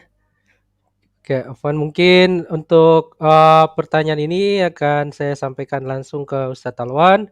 Insya Allah di The Arena pekan depan akan Oh, ini Ustadz Alwan sudah ada ya. Assalamualaikum Ustadz. Ya, waalaikumsalam warahmatullahi Ini wabarakatuh. ada pertanyaan Ustadz Alwan dari live chat. Jaringan. Nih, Assalamualaikum Ustadz Alwan. Saya mau bertanya, apakah Rasulullah waktu memakamkan jenazah pernah mengumandangkan azan di liang kubur? Terima kasih. Oke, Tafadhal, Ustadz. pertanyaan ini saya nggak mau jawab ya. Ini terlalu khilafiyah bahas ini. Iya. Nanti aja. Siap, Ustadz. Oke. Afwan. Jadi silakan Bang Dewa sama Bro Aladin. Yes, Aku I'm saja listening yang to you. tanya dong. I'm just listening, Barakallah Fik. I don't want to disturb you. I want to listen to your Indonesian language. Jazakallah khair. You talk, inshallah. I'm listening. Can you raise your voice? Oh, I'm sorry. Is it low? Oh, I see. That's very loud already. How about now? I can hear you, brother. I can hear you. kayaknya jaringannya Ya, Ustadz. ada problem masalah. Ya. Suaranya mungkin. Karena dari How about now? sini jelas. Ya. How about now, Akhi? Can you hear me? Okay. Yes. That's good. Yeah. I'm Good, sorry. brother. Alhamdulillah. Yeah. So I'm only trying to listen to your language. I'm trying to learn Indonesian step by Missing step. again. So I'm listening voice to your is missing language, again. inshallah. But you understand the Like this, Indonesian like language? Like this, Mr. Aladdin, like this. Did the Prophet Muhammad ever say the call to pray when a Muslim dies? Did Prophet Muhammad what? Say the call to pray when a Muslim die. No, you see, when a newly born baby, when a baby born. Not baby. No. I'm coming. I understand when he died. I'm coming to it. We make adhan in his ear, adhan. Then after adhan, we make iqamat, right? You know what is iqamat? That's to pray. So when you are born, they make adhan in your right ear. When you die, they make what we call like the iqamat to pray on you, salatul janaza. You understand? Adhan when you are born, iqamat salatul janaza when we die. And that's the sunnah of our beloved Prophet Muhammad sallallahu alayhi wa sallam. You understand, inshallah? Inshallah. Actually, the question is adhan inside graveyard. At the graveyard. Ajan itu bahasa Inggris apa ya, ajan ya? Pak Alwan? Calling to pray. No, I know. Call to pray, bukan calling. No. Yeah, call to pray. That's What the language ajan? What the language ajan? English. Call to pray. Call for prayers. Call for prayers. Call for adhan. Azan. Call for prayers. Okay. Yeah. That's what it is. Okay. We don't do this on dead people. No, that's astaghfirullah. That's maybe bid'ah or something. Subhanallah. I never heard that. That's why I don't want to talk about that, because there's like khilafiyah in Indonesia. Like there's some people I don't know. used to do it. Yeah. So I think that's not our territory to discuss about the khilafiyah. Actually, your room, you told me that it's to discuss with the Christian, answer misconceptions about Islam, Yeah, right? yeah, So okay, it's yeah, better yeah. to keep it this way and don't talk about khilaf between, it's better. So Agree with you. answer the questions about Ya, Islam, invite Christian to ya. Islam. Barakallah Jadi fiik. teman-teman yang dirahmati Allah Subhanahu wa taala, kalau misalnya kalian mau bertanya, bertanyalah tentang miskonsepsi atau apa-apa yang dituduhkan kepada Islam ya. Gak usah terlalu mungkin nanti kalau ingin bertanya soal-soal fikih ya, soal-soal hukum, tanya ke para ulama ya. Ulama they know better about the Yes, of course. school of thought ya. The ulama school Allah of thought. said, فَاسْأَلُوا أَهْلَ الذِّكْرِ إِن كُنتُمْ لَا تَعْلَمُونَ. 3 times I think in the whole Quran, several times. So ask the people of knowledge, ask ulama. Then you learn from them. So nobody is ulama among us, so we don't have enough knowledge to give fatwa. Jazakallah khair. That's very dangerous. Ya, kita ini bukan kategori yang bisa memberikan fatwa lah, kira-kira seperti itu. Mungkin the last ya, the admin, Yeah. brother Aladdin, there are some issue actually talking about animals, animals in the Bibles. I want to hear from your perspective, the awkward things in the Bible or the absurd, the awkward animals in the Bibles. What do you mean by awkward? I cannot understand. What do you mean by awkward? Awkward means something strange, contradicted with the science, contradict with the something like that. Awkward. No, if you want to talk about contradiction of the science, there are so many things actually, especially in creation of the universe. Like when Allah create earth and He create the sun and the light. Allah create light in the 3rd day, but He create sun in the 4th day. So how can we have light in the 3rd day where the source of light, sun, was created in the 4th day? That's in the book of Genesis. No, brother. Specifically, we are talking. Let's talk about the animals. The strange. For example, like the insect have 4 legs. Okay, that's in the book of Genesis, I think. It's the book of Genesis. There is one type of, not ants. There is an animal who has 4 legs. Not 4, what's that? Subhanallah. Bird, there is a bird. There is one bird who has 4 legs, not animal. Animals has 4 legs. I forgot what exactly, I think in Genesis. Which has 4 legs. Iya, jadi ada hal-hal yang sedikit aneh di dalam Bible itu, seperti unggas punya 4 kaki ya, padahal kan unggas itu ya rata-rata 2 legs ya, 2 kaki. Ada lagi, there is something else? There's also, aside from science, sometimes they punish animals. For example, to punish animals, they punish them stoned to death. You understand? Yes, stoned to death. Stoning. Okay, what verse? What chapter? Exodus. That's the book of Moses, according to them. Chapter 21, verse 28 and 29. Let me share so the other people can understand what we are talking now. Yeah. Jadi if an animal killed the human, please go. Jadi kita sekarang bahas tentang ini saja dulu, ya. Tampilkan keluaran ya, Exodus ya. Exodus? Yes, Exodus chapter 21, verse 28 and 29. 21.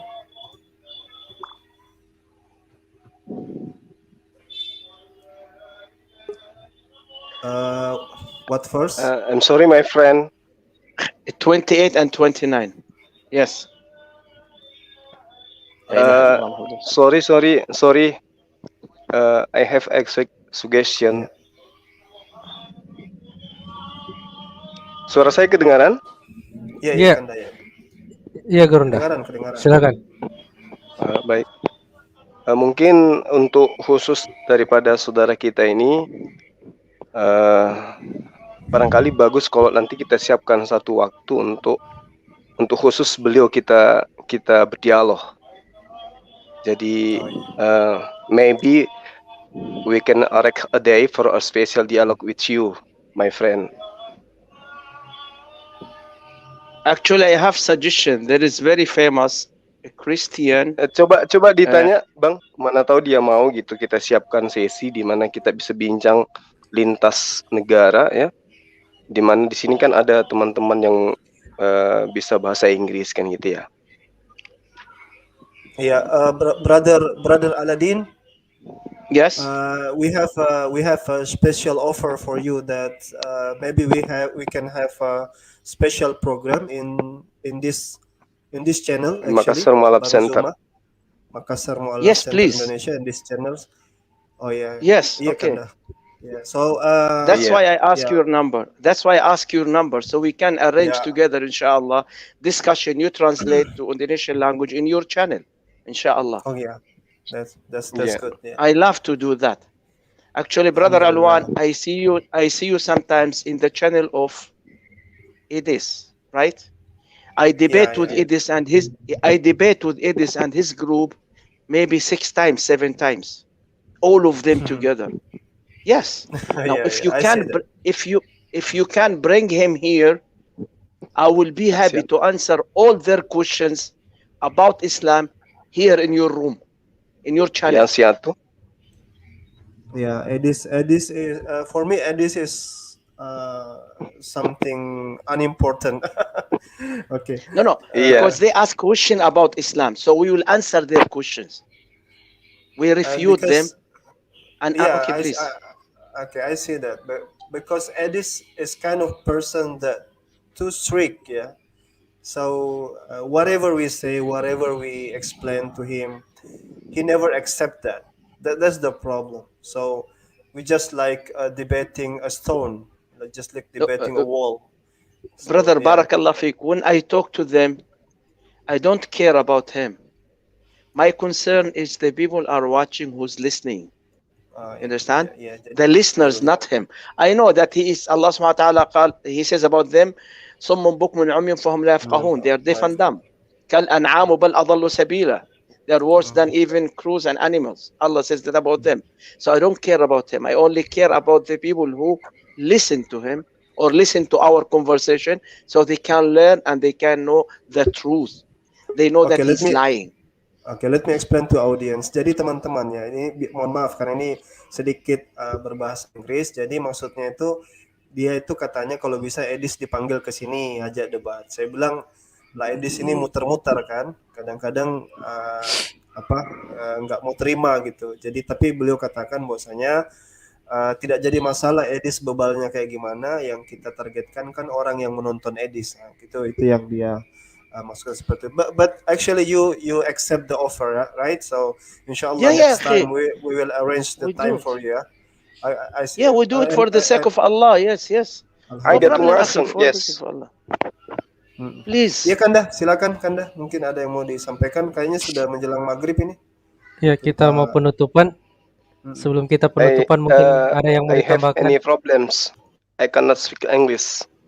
Itu masalahnya di situ. Ya. Ustaz Alwan akan jadi saya sarankan ya seperti kayak saya ini kan fasib ya. Saya bisa ngerti tapi saya susah untuk mengeluarkan gitu. Nanti jatuh-jatuhnya ke bahasa Bugis atau bahasa Makassar. Kan itulah mungkin alangkah bilang baiknya. Bilang aja kagak paham. Malu. Bilang aja kagak paham. Malu amat sih bilang gak paham. Gimana? Saya fasib bahasa Inggris saya ngerti. Cuman saya nggak bisa mengeluarkan gitu. Little by little, sedikit demi sedikit. Iya. Tapi kalau marah-marahan pakai bahasa Inggris di rumah yang atap seng hujan lebat boleh. Oh, saya jagonya, Bang. Jangan dibilang. Dewa bahasa Inggris nilainya 2, Bang. 2 bahasa Inggris. Nggak pernah kursus bahasa Inggris. Nggak pernah belajar bahasa Inggris. Tapi alhamdulillah bahasa Sunda lancar sampai sekarang. Itu maksudku, saudara kita ini, Mr. Aladdin mungkin bisa dikasih sebuah sesi di mana kita dialog gitu loh, menggunakan bahasa Inggris. Kemudian kita mengkaji materi-materi yang selama ini dijadikan oleh murtadin odong-odong sebagai pembenaran gitu loh, maksud saya. Iya, Brother Alwan. Nah. Tanya dong. Ya, silakan. Assalamualaikum, tanya dong. Waalaikumsalam. Oh, di sini ada Ustaz Abdul Rahim. Silakan. Justru kami yang harusnya bertanya ini kayaknya. Iya, saya tanya. Tadi ada klaim bahwa Rasulullah pernah mengatakan mencium Hajar Aswad diampuni dosanya. Itu hadisnya saya cari-cari nggak ketemu. Adanya sahabat Umar berkata, kalau aku tahu kamu batu. Kalau aku tidak tahu Rasulullah mencium kamu, aku tidak sudi mencium kamu. Itu sahabat Umar. Sementara hadis bahwa Rasulullah mencium dan beliau berkata bahwa bisa mengampuni dosa, itu hadisnya di mana? Saya cari-cari nggak ketemu. Jangan-jangan cuma klaim ataupun kalaupun ada salah mengartikan. Itu pertanyaanku, mohon dijawab. Baik, silakan sahabat yang ingin menjawab. Tafadhol. Hadisnya ada enggak bahwa Rasulullah mencium lalu beliau berkata bahwa mencium ini bisa mengampuni dosa. Itu kalaupun toh ada, jangan-jangan salah mengartikan. Itu yang aku maksud. Jadi ini mungkin perlu diluruskan ya, Ustaz. Iya, Baik, kalau tambahkan sedikit, Dewa. Silakan, Bang. Iya. Saya tambahkan sedikit aja. Ini kenapa batu Hajar Aswad itu menjadi batu yang mulia. Kita percaya umat muslim itu kalau batu Hajar Aswad itu berasal dari surga. Dan itu pada saat itu riwayatnya itu Nabi Adam alaihissalam merindukan yang namanya surga. Sampai dikirim, itu panjang ya ceritanya ya. Dan kenapa batu Hajar Aswad itu menjadi mulia? Karena batu Hajar Aswad itu pernah dicium oleh Rasulullah SAW. Jadi apapun yang disentuh oleh Rasulullah, insya Allah semuanya menjadi mulia. Mekah menjadi kota mulia karena Mekah adalah tempat lahirnya Rasulullah Muhammad. Madinah menjadi mulia karena Madinah tempat makamnya Rasulullah SAW. Batu Hajar Aswad menjadi mulia karena pernah dicium oleh bibirnya Rasulullah SAW.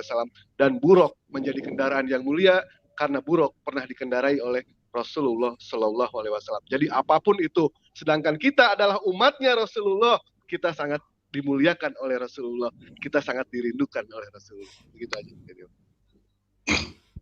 Baik, mungkin sahabat yang lain juga ingin menambahkan. Itu tadi pertanyaanku supaya kita bisa menangkis dari teman-teman seberang.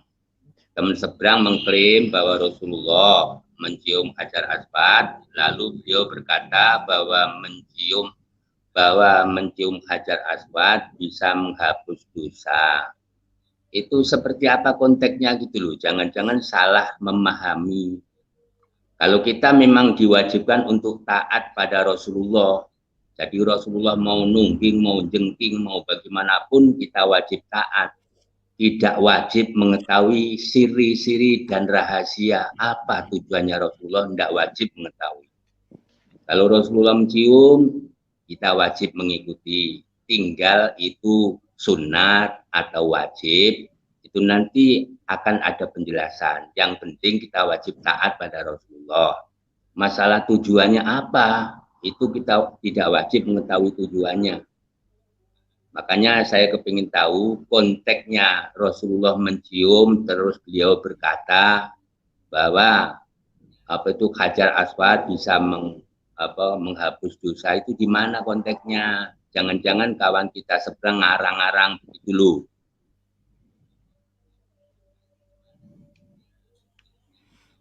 Baik, silakan Ustaz Alwan mungkin.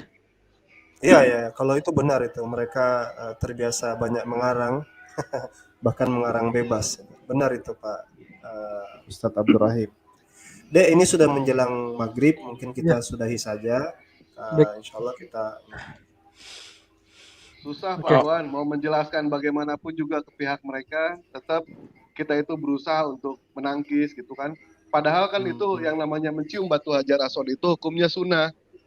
Kalau misalkan kita ada biaya, kita sehat fisik, kita berangkat, itu hukumnya sunnah. Kalau misalkan diwajibkan, saya gak ada yang mertua, besok berangkat saya ke Mekah. Saya gak ada yang mertua, bener. Ini susah, dikasih tahu susah soalnya ini. Iya. Baik, oke, mungkin Ustaz Alwan, Naam. did you receive Yes, my yes. number? I send you my number in private. I got it. Yeah. Please send me a message by WhatsApp, okay? Because I Inshallah. have to go for Maghrib. It's time for Maghrib. Alright. Iqamat is after 5 minutes. Have to go to the masjid, inshallah. Okay, inshallah. Okay? brother. Jazakumullah khair. Barakallah fiq. Contact me, so Wa inshallah we arrange everything together, inshallah. Jazakumullah khair. inshallah, Barakallah fikum. Assalamu alaikum Wa yakum warahmatullahi ta'ala barakallahu wabarakatuh. fiik. Waalaikumsalam warahmatullahi wabarakatuh. Oke, jadi itu tadi ya. Kita juga sudah di penghujung acara ini. Mungkin ada penutup dulu, Ustaz Alwan atau Guru Ndazuma Cukup sebelum saja. saya mengakhiri? Kalau Cukup ya? dari saya itu aja. Ya. Oke, baik. Jadi itu tadi The Arena edisi Kamis 25 November 2021. Terima kasih kepada pemirsa yang telah menonton dari akhir sampai habis. Terima kasih untuk sahabat-sahabat yang sudah ikut berdiskusi di sini, menyampaikan pendapatnya, memberikan jawaban. And thank you very much for Brother Aladin for your time. Thank you for your time. Thank you for your answer. Dan kita akan bertemu lagi insyaallah di Kamis pekan depan. Tentu saja di acara The Arena. Oke, saya Sams Al-Ghifari mewakili semua teman-teman MMCI mengucapkan terima kasih banyak. Mohon maaf apabila ada salah kata.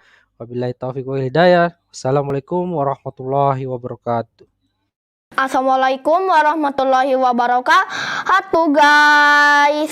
Jangan lupa like, komen, subscribe YouTube channel Makassar Mualaf Center Indonesia. Terima kasih. Assalamualaikum warahmatullahi wabarakatuh.